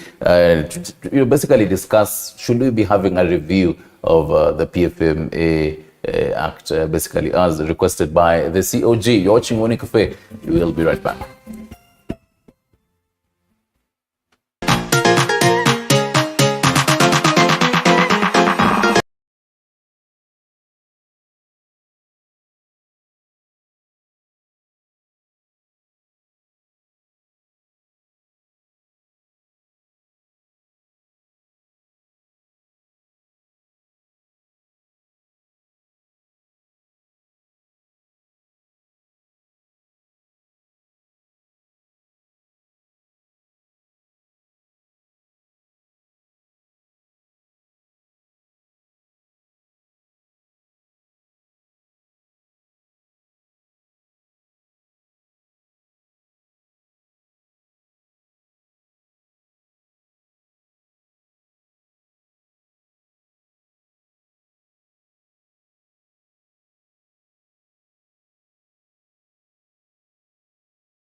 You are watching TV 47, the home of untold stories.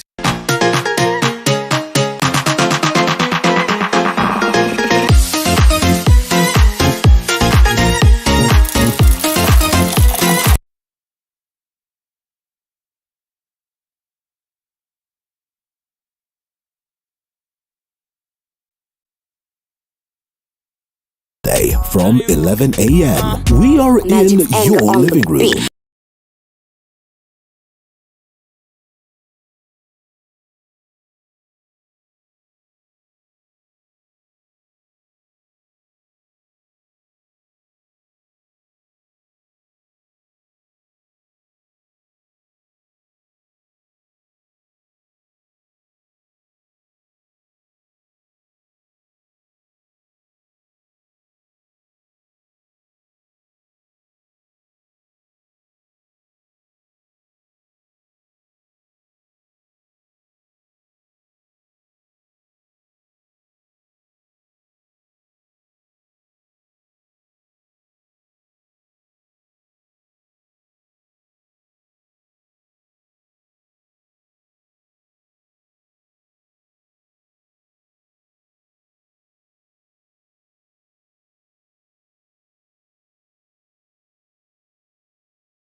Morning Cafe, we're basically having matters discussing the state of the nation with Eric Rogallo and Benji Ndolo. And Ndolo, I'd like you to have the last word on this. This Council of Governors yesterday said that there should be a review of the Public Finance Management Act of 2012 and also separation of the Ministry of Finance and the National Treasury. Do you feel like this is the right step? Is this a whole, a right trajectory? Your thoughts on this? You never use elastoplast or band-aid where surgery is needed. This country has a whole bunch of laws. So you do feel like this is a band-aid? The cornerstone of the Public Finance Management Law Act is accountability. That there are guidelines and protocols when it comes to public procurement, when it comes to budgeting, when it comes to expending public funds. You don't just wake up and just spend money anyhowly or loot money anyhowly. But the PFM Act did not stop the Eurobond mess. It didn't stop NYS. We're not here as a nation for lack of laws. We're here as a nation for lack of constitutionalism, for lack of respect for constitutional tenets, for lack of decency. We're here because we have refused to enhance rule of law. So it is a lie to say that if we pass more laws and create more laws, that that's going to change anything. It's not. It's just going to create more laws to be broken. And so, again, it is really a matter of now just fixing the software. The hardware has always been there. The people are ready to work. They're ready to deliver. They're ready to strive. But it's all pointless if you work and the governor just breaks the law. I mean, some of these governors have been CSs who broke the PFM Act. Then it's an irony, right. And it insults our collective intelligence, and it only goes to show the contempt with which the ruling class hold the Kenyan people. Right. Unfortunate. Right, thank you for that. Let's shift gears now and to the front pages of Daily Nation, The Standard. They're quite extensive, as you can see. You can take a look at that. The Shakahola deaths jumped to 73. They do have it. And gentlemen, I want us to dive into this and talk reason for a bit. Rogallo, there have been calls to regulate religion and all this. As Shakahola death jumped to 73. What are we seeing here? You started with regulation. Last year in January, in a church, Mama Ida Odinga, the wife to Honorable Raila Amolo Odinga, went to a church, and I think predestination. She had a predestination of what is happening, and said that I have been going to churches, and I am not living out of this country. I'm living in this country, and I've seen how churches are doing their things. And he requested we should regulate how churches are formed. We should regulate to know who becomes a pastor. And I remember what happened to Ida. And I want to tell Kenyans, whoever said anything wrong about this lady, to really apologize. Because what she was saying is actually what now people are saying, and her now she's quiet. She's watching you like, oh, okay. Mulini force ni apologize, nikaandika mpaka barua nikaiweka on print. Which she did. Everyone has this letter. It was on print. Right now, everyone is saying regulate. If we could have listened to this lady without a political mind, because that back then, the stories that came out are even horrible. Hawaendangi kanisa, unaona wakichukua presidency sasa ndio kanisa zitafungwa zote. We have to remember these things.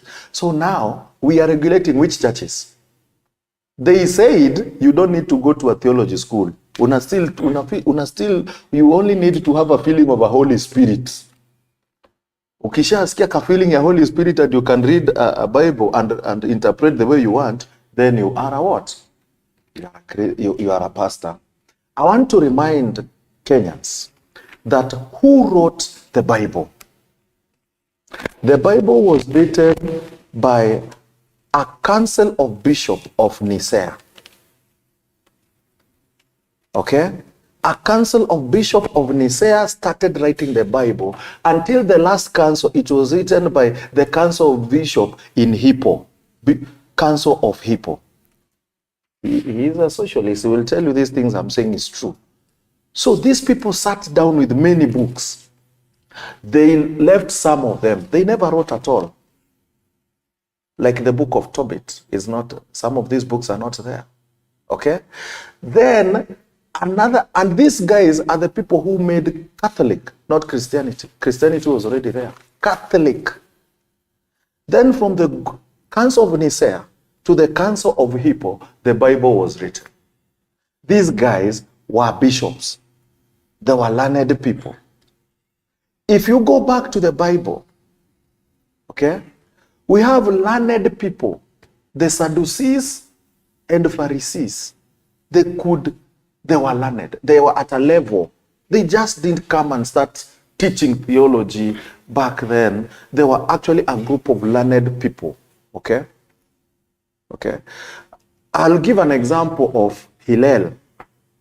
You'll go Google these names. They are there. Hillel. Hillel was as Pharisee. Jonathan, the one we say went to Jesus. Yeah. He was a learned person. And that's why Jesus used to tell them, the learned people. They used to call them learned because they were learned. You don't just come and start teaching Bible from Dodori. Dodori, I'm just saying somewhere. You understand? Yeah. So this is the problem again. This is the problem now.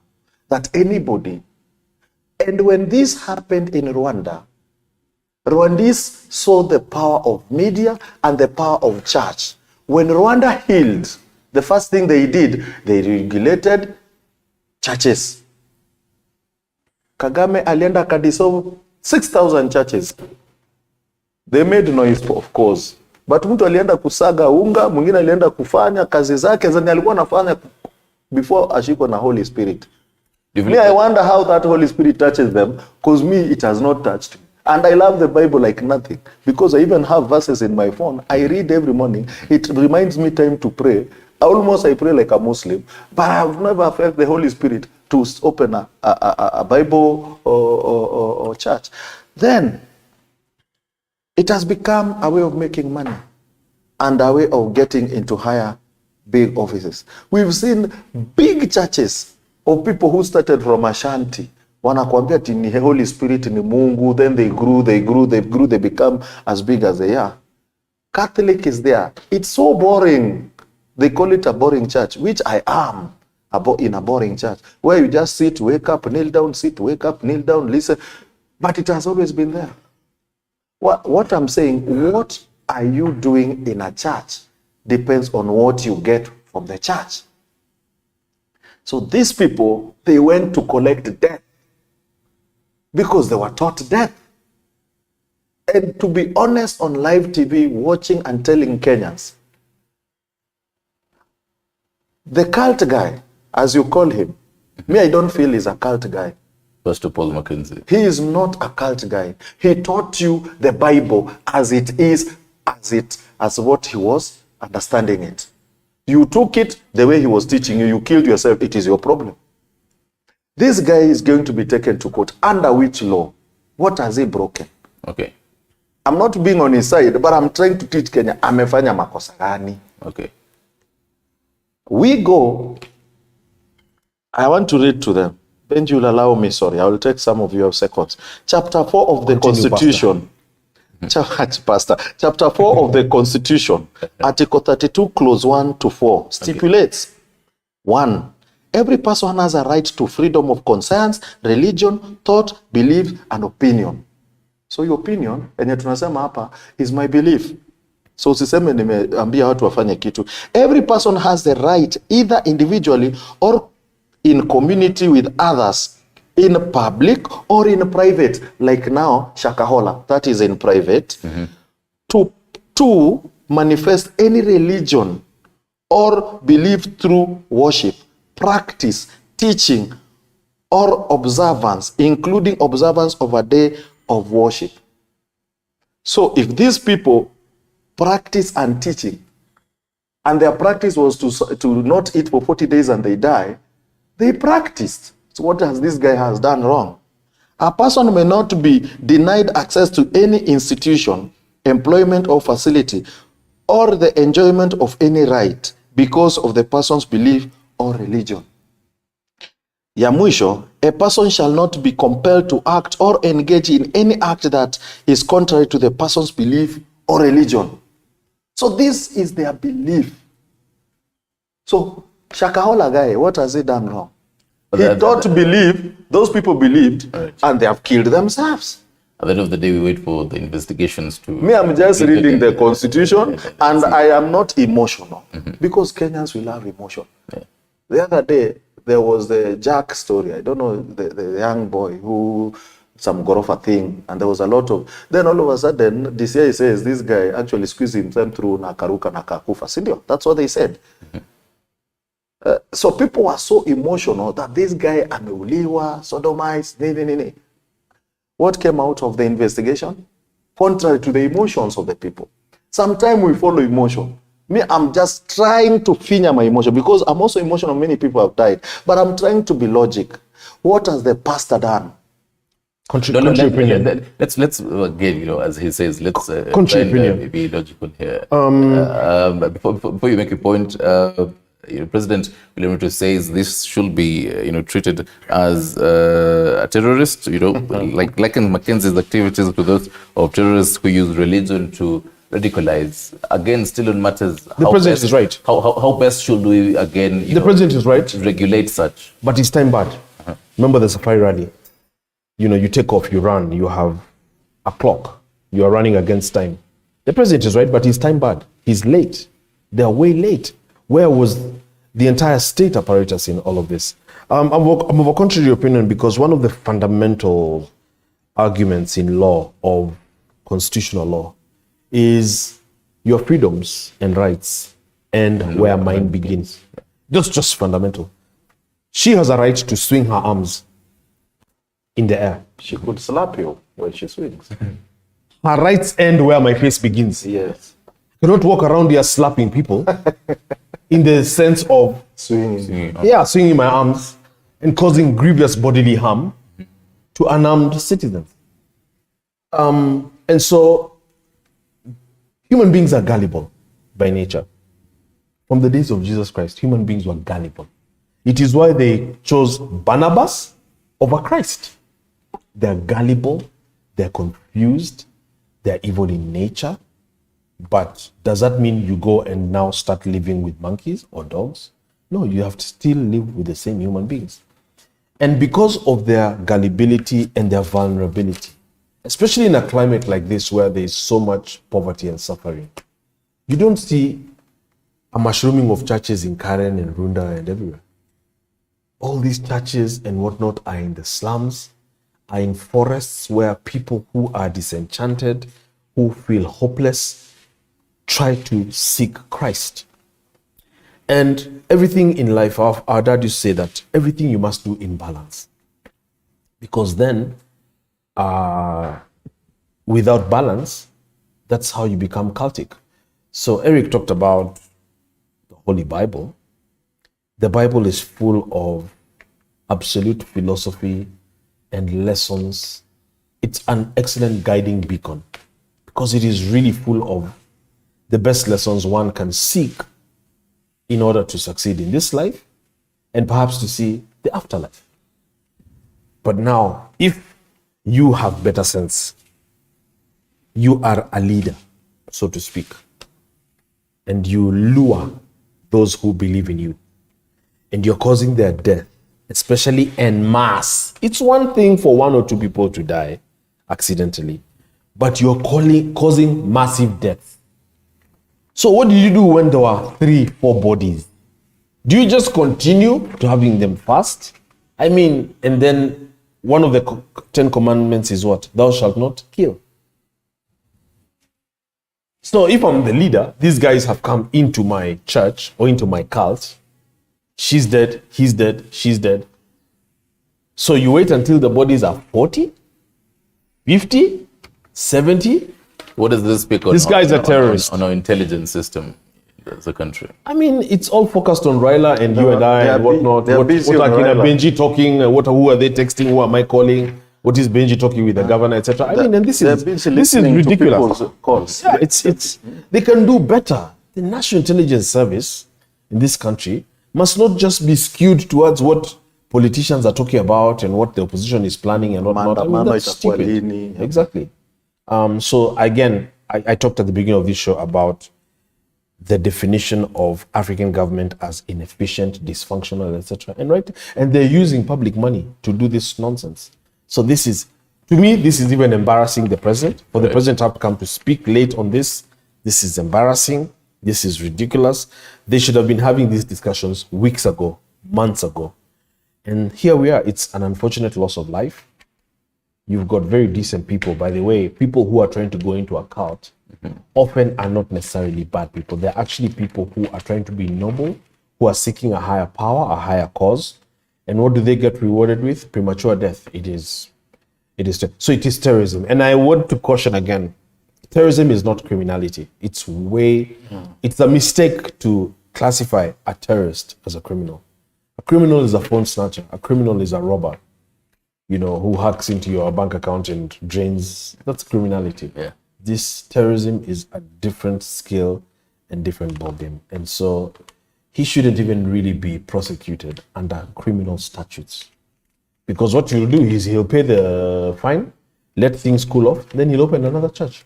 We'll definitely have to wait until investigations then to see how this unfolds. But back to the Jeff Murthy story, I mean, Kenyans are angry because they're also increasingly tired of bad governance, of dysfunction, etc. So agencies must not be compromised, and justice must not be auctioned to the highest bidder. Justice must be justice. Regalo, even as we jump in, do you feel like we're seeing River Yala 2.2? Yes, I would ask a question. Before I go there, do you think the head of NIS should resign? Of course, yes. This happened under their nose. What is the function of NIS? What is the function of the intelligence service, the CID? Do you think they should resign? That is where it should start. Someone should take what we call social responsibility. That this thing has happened under my seat. The NIS director, head of NIS Kilifi, and CID Kilifi should resign. Because how this happened, 800 acres of land, people coming to that Kilifi area day in, day out, and they are not aware. Where was the chief of that collocation? Where was the division officer? How is it that they are not aware? Where is the DC commissioner? That's what I'm saying. This whole structure of administration, where were they? Do they want to tell me that they could not, the influx of people, if people are influxing to a certain place, do you want to tell me you may not be aware of what is happening? So before we even go to this guy and what he has done, that's what I'm asking. What wrong has he done? Why I'm asking that is because of the wrong he did under some administration being there. We used to say, Moi akona mkono mrefu, that Moi could hear you talking to yourself in your own house alone, Benji. Uko peke yako kwa nyumba yako na Moi anakusikia. I remember those days, yeah. I remember those days. How is it that nowadays, the Moi of today, of course, you know when I say Moi, I'm not saying Moi, the government structure. That's what people used to call Moi. Why is it that the Moi of today does not hear or see anything that is happening? So, if you ask me today, the chief should go home, the sub chief should start, because you're ako nika village kake, anajua kila mtu na kenye na happen huko. The DC, the DO should go home, going to that structure up to NIS. And if I'm saying a wrong thing, then I'm sorry to Kenya, but that is a structure that should go home.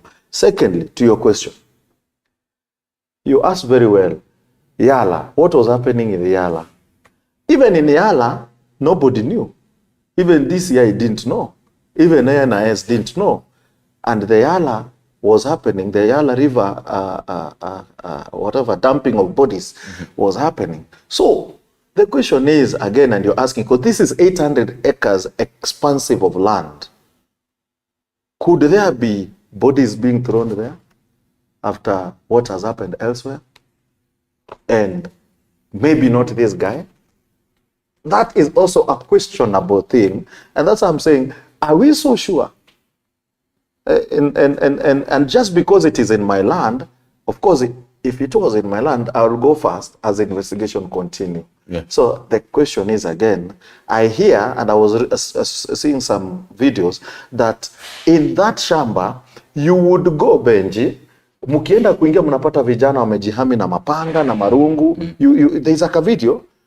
If that was happening, do you want to tell me the chief didn't know that kuna vijana wako kwa ile msitu na masilaha na wataki watu waingie ndani kujua nini nafanyika until it reaches here? I mean, there is a problem somewhere. And that problem, it's either the Allah problem in question or really the cult problem. But the fact is, the provincial administration, for the intelligence service, should all go home first before we even start thinking otherwise. Why is the chief still there taking the government, the security team to that place? Why is even chief taking them there? Why is the DC there to receive the whole structure of government? Why is DC there? Stanley, allow me to breach protocol slightly. I can see you're holding the nation, which I am as well. Yeah. Allow me to call you to page 7 of what we were just discussing. Page 7, last column. Because, you know, sometimes we come here and do this, then you get phone calls or people call here, why is Benji attacking me? Officials using crisis to line their pockets, says auditor. This is what we were discussing earlier in the show. Where is the camera? Page 7. I'm not the Auditor General. I happen to know Nancy Gadungu. I've worked with her. All right. I know her as a person. I mean, just if you look at this very small story, the headline is something else, but this is really the crux of what we were discussing earlier. And this is the trigger for inflation and poverty in this country. Corrupt government officials, I'm reading by Peter Mburu, are taking advantage of crises to steal taxpayer money as they evade structures set to ensure accountability in public spending in the guise of tackling emergencies. The Auditor General has raised a concern, citing such crises as drought, COVID-19 pandemic, etc. This is a direct quote. Among instances when auditors have come across evidence, quote, of corruption leading to loss of billions of shillings that ends up being stashed abroad. Right. My friend, how will we ever come out of the morass of the whole. If the people in offices during the COVID-19 lockdown, how much? you are at home following lockdown, an official is sitting in an office signing checks, paying him 89 million in cash, banking the same money in accounts in Dubai, in London. I said, how will you ever fix this country? This is not me saying this. I'm not the Auditor General. It is so unbelievable. In fact, she goes further to explain that there is a tendency to also ignore the PFM systems and frameworks, which is what we talked about here, just here. This is a direct quote. In the name of emergency response, Ms. Gadungu said. So you're asking me, is it okay for us to create more PFM laws when the Auditor General today, not yesterday, is talking about violation of the same law? Wait, don't be calling me here for jokes. If you guy is mad. No. I know. You just make a mockery of the broadcast. I know. Right, That's why I'm saying you're mad. You're not really mad. I know. Indeed, definitely pertinent questions being raised here, and we definitely be seeing how this particular story of county cash crunch will be unfolding. I want us to shift focus away from that and focus. I believe we have around 30 minutes, and really want us to talk about what is happening in Sudan and how Kenya as region is affected in this, and obviously the bipartisan processes, the preparedness. Regalo, I can start with you on what is really happening in Sudan, and majorly how we as a country, Kenya, it is really affecting us. Before I go to Sudan, there's something that come to my mind. Mutua the other day said that we're going to take police to Haiti. Haiti, yeah. Well, we've not policed our own country. I'm just laughing and joking. We are taking police to Haiti, and the intelligence, which is a structure of police, cannot handle Shakahola. Because now police is not the policeman who with blue uniform. Police is actually policing. NIS get information is sieved to the DCI. DCI realizes that this is really by detecting, investigate. Then police goes and grabs those people and take in. Then enforcement start. Then from there now the judiciary, where now he comes in, where now the laws and everything and going to court comes in.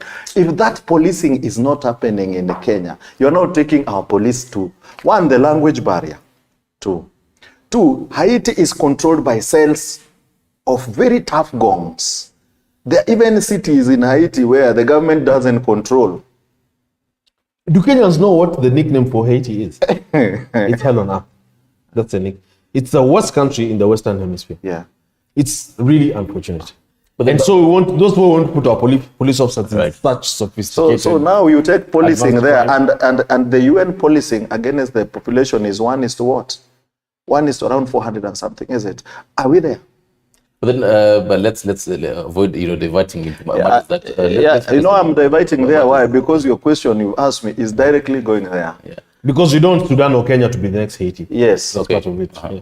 So if we are all secure, then we will not be Sudan today. Correct. Why is Sudan where they are today? One, Sudan have reached a point where they decided to play Western and Eastern politics. Let's be honest. Sudan is not, we will not fight in our country if some few people will not come from outside Kenya and infiltrate our politics in Kenya. Jane Marriott, who has left this country, she's now not the British commissioner, someone else is coming, okay? And many others.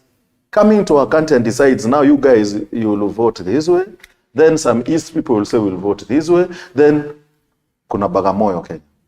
So now the issue, what I'm trying to say is, Sudan, you remember the Janjaweed? I think Janjaweed was in Sudan, is it? Yes. He's led by this guy, Hamed, some name. Hemeti. Who is supporting Hemeti? The Rapid Support Forces. Who is supporting Hemeti? Of course, it's not Sudan. Someone else outside Sudan. Then who is supporting this other side? Is outside Sudan. I was watching something on Congo and he's right. And you see just the level of weapons. It was the fight between the M23 and the government in the midst of all the resources. And of course, even the conflict in Sudan the other day, you see fighter planes, in the air, armed, with fuel, etc. You've got to ask yourself, where are they getting the weapons? Yes. But I never like to use the West or any country as a scapegoat. You know how they say, oh, France has come. So when France is coming to destabilize Kenya, where are you standing as a Kenyan? Yes. You are also a human being like Macron. Or are you a lesser man than Macron? So that's why I don't buy. Part of the problem we've had also as black people, all right, is never being accountable and never being responsible. So that we blame the slave owner, we blame the colonialists.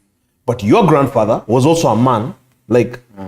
So it's also on us to be responsible enough, even for me as a young leader. And we've had young leaders that were heroes, some that paid the ultimate price, that were assassinated. Martin Luther King was a young leader. Steve Biko, Ken Saro-Wiwa. So some of them said, look, so this is the deal on the table, that I can allow France to do this and that for Tanzanite, for diamonds, etc., for money. But then I choose to say no, that I will not sell my people. I will not sell my country. You can kill me. That kind of principled leadership is the definition of leadership. And speak on matters leadership. You speak on, but don't go and the unions and don't go and sell out your country, your people, your resources. Yeah. Then you say, oh, you know, look at Belgium. Look at the king of Belgium, King Leopold. Look at the king, the president of France, etc. But the king of Belgium is also a man like me and like my grandfather. When I talk, so we must also, as black people, be responsible. When Benji says that, I would ask you: there was slave trade and slavery. How did slave trade happen? It was because the black you decided to sell me. To sell her. Yes, exactly. And nobody talks about that. Nobody. You decided to cooperate with Benji. Yes. Benji gave you all the arms to come and round a village community and sell me through the Arabs. Yes, through Zanzibar. Slavery started with Arabs before even the white people came in. Arabs Nobody talks about that. And Arabs were even more vicious. Walitongoa ulimi na kutungoa private parts. That's why you are called eunuchs. Eunuchs. You cannot talk. You cannot. But now all they say now is that England colonized Africa. It is colonizing, not anything. But that is what is happening to Sudan. A Sudanese in Sudan has decided to be used against his people. Yes. And he decided to do that. Absolutely. So, bro, there is no problem in Sudan. Ni wao wanajiuza. And there is no problem in Kenya. Yes. We decided to just mess our country by going to bed. A Kenyan minister, Stanley, and I know this has maybe gotten a little hotter than we expected it to be as a broadcast. A Kenyan minister has looked at a document. The document has unfavorable lending rates from Exim Bank China. The money being borrowed is paid by you and I as taxpayers, and they've read the document, and then they've signed the document, received yao, and sold. That's their decision. Yes. And that's why the other day on a broadcast here, I gave the example on President Magufuli, God rest his soul, who it's in public record. It's in public record. No, it's in public record. He said no. He did not say no at night. He did a press conference and said, nimepata mkataba wa mkopo wa hela kutoka benki ya China na nimewaeleza kwamba sisi kama Watanzania hatutakubali, lakini labda wakienda nchi jirani watanufaika kufanya biashara zao. It's Kenya he was talking about. Imagine. That's our reality. Imagine. It's painful, but it's a fact. And please, on that particular question I'd asked, the strength of IGAD and the African Union that we do have, do individual countries, really have the trust in this particular unions that we do have? We don't have strength. Actually, our strength is living every day. If your country is strong enough, they'll come and create a leader in your country and divide your country. After they have divided your country, they'll make it a country. Ethiopia was once bigger than it is today. Eritrea is a child of Ethiopia. Do you know that? Eric, let me take you a step back. So now, it will be weakened further. Eric, let me take you a step back. How will you be strong as AU, for instance, when your headquarters has been gifted to you by another country? How will you be strong as a media house when your building belongs to Benji Ndolo? How will you investigate? How will you be strong as an agency if this headquarters, the landlord is his father? Yes. Are we together? we have to start understanding principles of governance, right, and universal principles of justice. That, for instance, an injustice anywhere is an injustice everywhere. How are you safe in Kenya if there is a war in Sudan, but you hide in Kenya and say, because, usually it comes across the border. So you will have influx of refugees, and it's what we've had before. And so one of the things that I read that is a hope of this war is that another republic will be born out of Sudan. But how many republics are you going to carve out of Sudan when you already carved out South Sudan about a decade ago? Now you want to carve out another, then eventually a republic of Abyei where the oil is, etc. This is ridiculous and unconscionable. The war must be stopped and equity must be established. It is always about resources. It is pathetic, especially in Africa, where the poorest countries are actually the wealthiest. But on that note, and because of lack of governance. On that note, gentlemen, allow me, because of time, I want us to dive into matters back home, matters politics, and we are set to see the bipartisan team today, coached by Otinde Molo and Muragura. It's a non-starter. The second meeting today. It's a non-starter. Regalo, again, on next week, according to Azimio leader Raila Odinga, they're threatening to have the demos. So how serious, and according to Raila, if they feel that Kenya Kwanza isn't taking the bipartisan talks as seriously as they should, so they're going to have these particular demonstrations. How serious should the demos, or rather the talks be today? This is a non-starter. It's a non-starter. One, the beginning of the communication was wrong. Why am I saying it? Is who is Adan Kainan? Is he Azimio or is he Kenya Kwanza?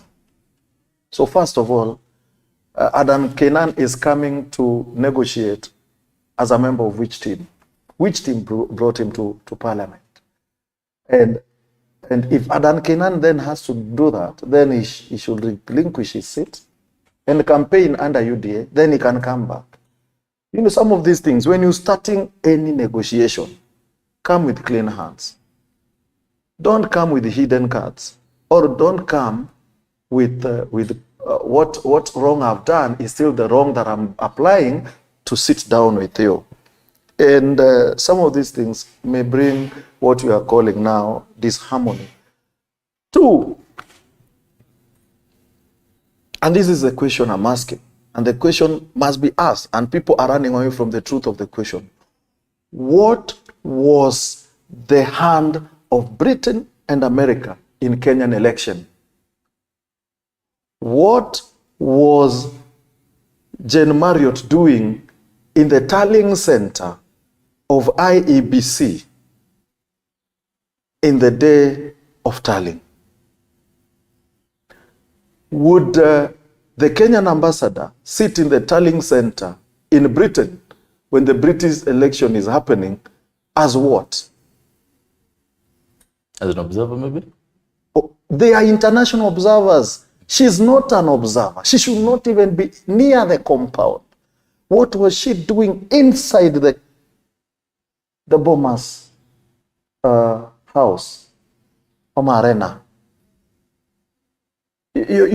Some of these things, if you ask them, then it looks like you're fighting international war. But it's true. They had a hand in the election. They had a hand in what happened. And that is why it is good to put it clear that we need to know what is in the server. And if what Raila said in Kamukunji, that the servers were interfered with and the logs have been interfered with,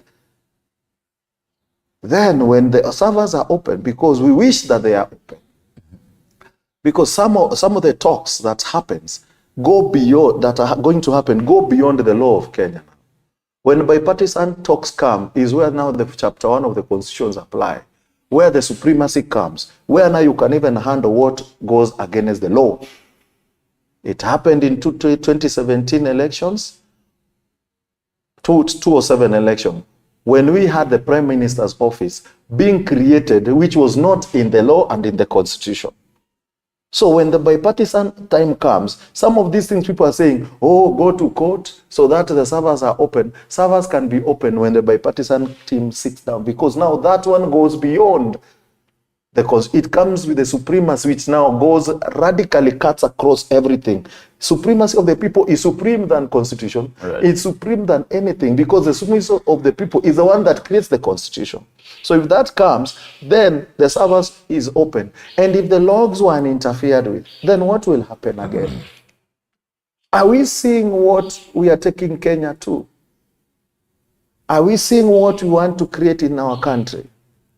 And if America and Britain came and interfered with our election, what is their plan with our country?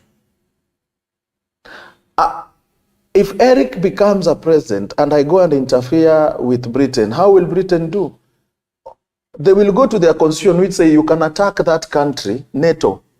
You can attack that country wherever they are. France attacked Libya. Who asked them a question? And that is where I'm still going to.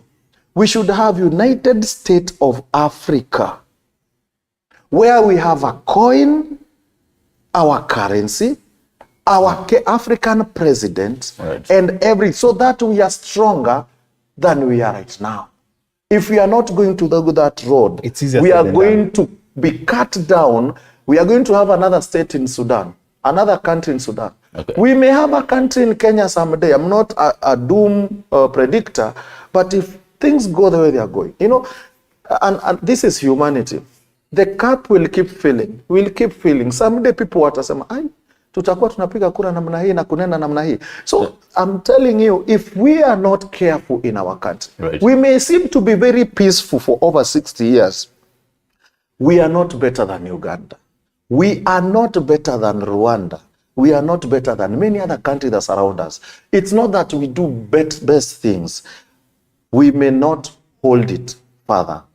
I'm not creating doom, but I'm not saying we are going to have anything wrong. But I'm saying, if things go like this, where are we going? Stanley, I must respond. All right. You know, Eric has made very serious allegations. And so it's only, as a professional analyst, it is only fair that I respond so that even the station is not seen to be perhaps biased.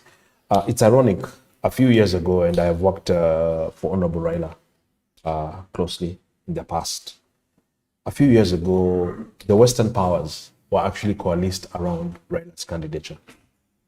Just a few short years ago, the Western powers, no less than the Secretary of State, Condoleezza Rice, was sent here by President George Bush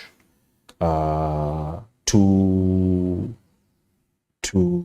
oversee and underwrite the President Kibaki, Honorable Raila truce in 2008, January 2008, I believe it was. And so when now you have such allegations, I happen to know the person of Jane Marriott. She works hard. She's a young lady. I wouldn't say that she interfered in the election. What was she doing in Bomas? They extend assistance. Which assistant in Bomas? In donor partnership, a lot of their funding as UK aid, as EU. I believe the EU put something like $1 billion is that in assistance to the IEBC for programs, for all manner of our elections are about the most expensive in the world. And so I'm not her lawyer, I'm not her spokesperson, I'm not here to defend anyone. I'm just saying that those are very weighty allegations against an entire country. Be that as it may, what is to go back to what kind of talks should we be expecting today? You're also saying that it is a non-starter. It is a non-starter, and for me, given my history in political analysis and political work and strategy, etc., I just feel that, first of all, Stanley, and why I'm saying this is that it is really sad. You have had the Azimio guys talk about the server. You have had them accuse the former deputy president. You have had them, even in court, accuse somebody called Jose Camargo from Venezuela. Right. You have had them accuse, even this morning, the British High Commissioner. You have had them accuse the United States government. it is a laundry list of grievances that leaves one, completely baffled as to exactly, you've had them accuse the Honorable Wafula Chebukati as a person, as a chairman, as an organization.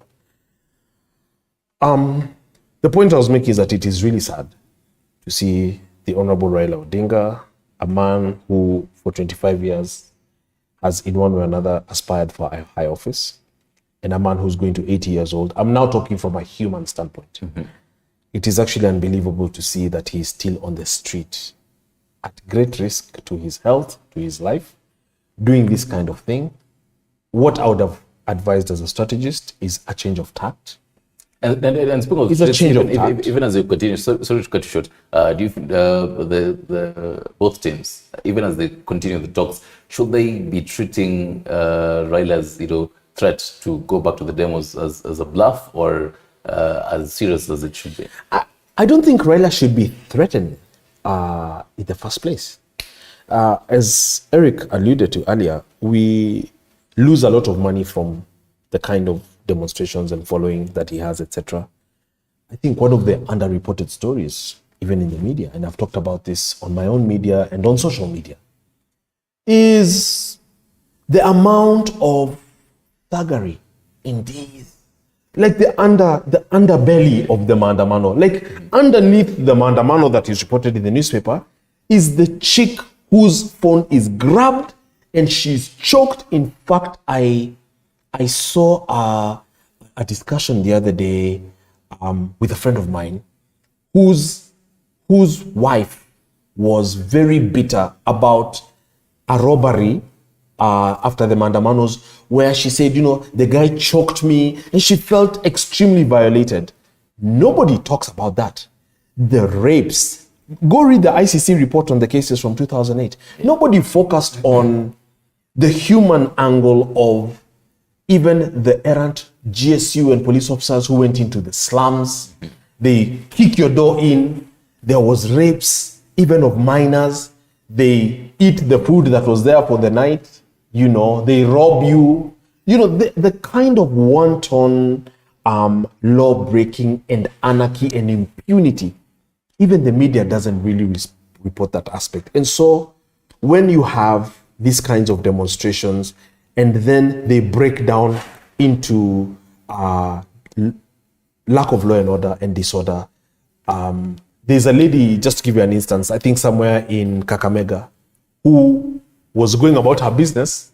So the Maandamano guys came and said, look, today is for Maandamano because Raila said so, and she's selling eggs, so they broke all the eggs. It was a story, it was a real story, and imagine how many of those kinds of stories are there. For me, that is so disturbing. That someone can do that in my name. Remember, I keep coming back to the core argument on leadership. So if I'm a candidate, if I'm an opponent of the president, for example, that you can kill someone in my name.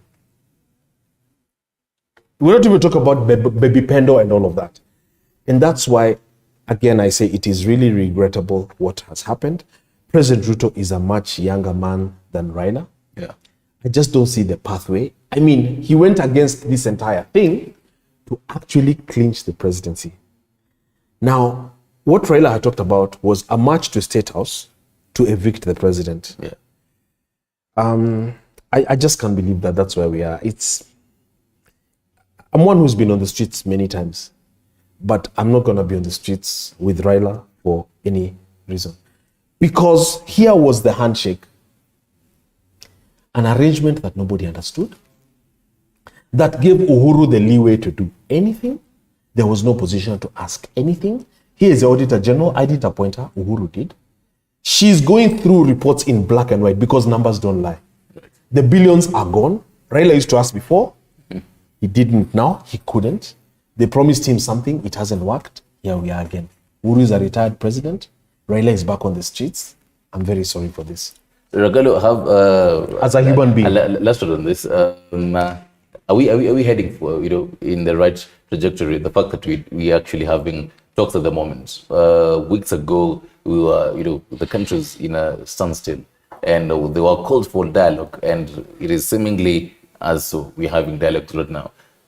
Even as you know, you have your, and as you finish, you words, as I've known you and I've known him for a long time, we're friends. Can you be on the street at 78 years old? The way you know yourself, vile nakuona hivi. Be very human in your Benji, I will be on the street with Raila on Tuesday. Yes. And I have been on the street with Raila since I came to realize I should be on the street. And I've not missed any maandamano, and I will not miss. The other thing is, at 78 years, should it be there is injustice to the people, and I'm the one seated there, and I can pull a justice for the people, I will. So you would be at? Yes, at 90, I'll go to the street, Benji. But basically, so long as people are hurting and people need retribution, and I am the person who can call people, the side that is hurting them, to listen, I'll be on the street. But basically, I'll ask you this simple question again, Benji. Can the former governor Muranga call people for maandamano and people will fill Nairobi? Mwangi area. Yeah, can he? Definitely Raila can. Others can't. So the onus is on Raila to work for the people. It's an unfortunate situation. As the onus, if today Raila is not there, who will call people to the street and people will respond? Who? He does have a following. I've always said that. Yeah, so at his age, people still revere him, fear him, and respect him. So it depends where you sit. So we who are Raila-phobic will sit out. Who are Raila manic will follow him. His credentials are extremely damaged after the handshake, but you finish your thing so we can finish. But then, briefly, you know, to answer, as you say, you'll go back to to the demonstrations. But then people will now ask, is going back to the demos taking the country backwards? Yes. Are we taking? Thank you. Yes, it's taking country forward. Those demos removed Section 2A. Those demos created a new constitution. Those demos changed the rules and laws of the game. When we had, we have IBC today. It was called ECK. Those demos removed MOI. We had IPPG, Interparliamentary Group, the same way we are having this. Okay.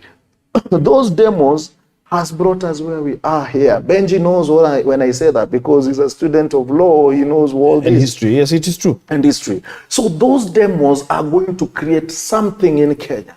You may look at it differently and negatively, but are we going there to just get demos? We are going to change Kenya constitutionally. So 2 steps backwards, 1 step forward. We are going to have 3 steps forward, 1 step back, if that it is. Okay. Those demos brought a new constitution. Do you know how long the constitution came? It started 1992 to the year 2010.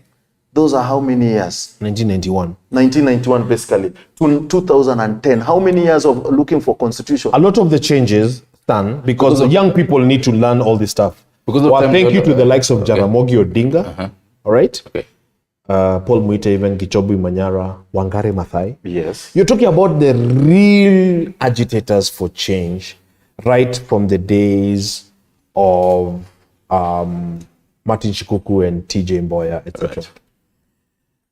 Right. Raila's scorecard, yeah, of course, and including Anyona actually. Kathangu. Jero Kathangu. And a lot of the young people don't understand this history. You do have to fight for something, I agree. My extreme opposition to this is especially because, and I want to be very clear on this camera, we have come from a COVID pandemic. We've lost a lot of jobs. A lot of our Kenyan people live from hand to mouth almost on a day-by-day basis. What they make and earn today is what they eat today, and they don't have for tomorrow. It is very dangerous and irresponsible to then subject that same economy to a shock such as what is being subjected now. And here we're talking about the hotels that closed, the small industries that closed, the ones that employ mkokoteni pullers, mamambogas, drivers, distributors, waiters, chefs, cooks, servers, etc. Those are it's a big chunk and very vulnerable. That's my only issue, that I think you remember when we had the COVID complete shutdown. Definitely. Because of time, Andolo, I'll take your last words a minute each so that we can have that particular short break. Accountability is, or the lack thereof, is hurting this country in a big way. The president is running out of time. Kenyans are impatient. They don't want to hear stories anymore. It is really about, and I've said it before, President Ruto has what it takes. As far as intellectual acumen, energy, the ability to focus on a task and to deliver on that, he has what it takes. This other story about we found no money, etc., I don't know who's advising them to talk that way. I don't know what the value of that is. What I know is that there are urgent needs. I know that unga has started to come down, that it can come down. I knew that the drought will not last forever, so it has been raining quite a bit. We can have food security if we focus on water conservation, if we focus on recycling, if we focus on programs and policies that, conserve our resources and create jobs, etc. But to continue finger pointing and name calling and looking for Uhuru as a scapegoat, etc., that will never work. And so we're running out of time. Right. We need to deliver on quick wins so that Kenyans even feel that the government is competent and take the wind off the sails of this Mandamano thing. I shouldn't have to say that. That's obvious. I need to tell Kenyans that in this country, and for us to win what we ever won, we pushed the government of Britain to leave this country. We pushed the government of Moi to get so many changes. And the changes we are going to have are the changes that are very fundamental and important for our country in now and in future.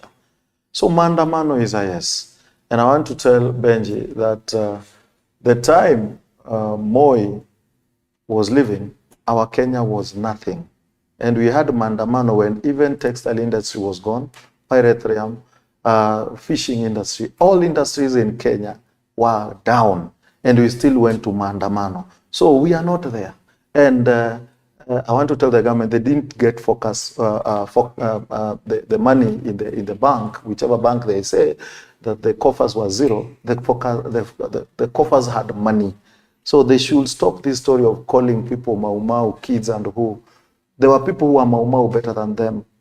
If Mau Mau were only Kikuyus then, as Gachagua puts it, what is what was Ngei doing in the Mau Mau detention? What was Oneko doing there? And when you have a war, there is strategy of war. There is the financier, the planner, and everything before the fighters are there. So what were these people doing? So what was Oginga Odinga if that was Mau Mau? Was he not Mau Mau? So what is Mau Mau? So we should stop this thing of Mau Mau, because also we can say we were kids of Mau Mau as long as we were Luos. Right. So everyone fought for a space in this Kenya, and everyone fought for either a collaborator or non-collaborator. People fought for something. So they should leave Uhuru and his family out of this game. They should work and work for Kenya. Lastly, to the police, to the provincial administration of Kilifi and wherever, they should resign. And then NSIS head should resign. And that is where Kenya wants us to go. Accountability. Kama line yako ifanye kazi, ondokea. 3% for housing. Let's not lie to Kenyans. Nobody will get houses. Okay, thank you. Rick Regallo, a political analyst, and Benji Ndola, political strategist. Thank you very much, gentlemen, for creating time. Unaita nani conman? 3% and nobody will get houses. Gentlemen, for having, creating time to actually Thanks for having us, bro. This particular conversation this Tuesday.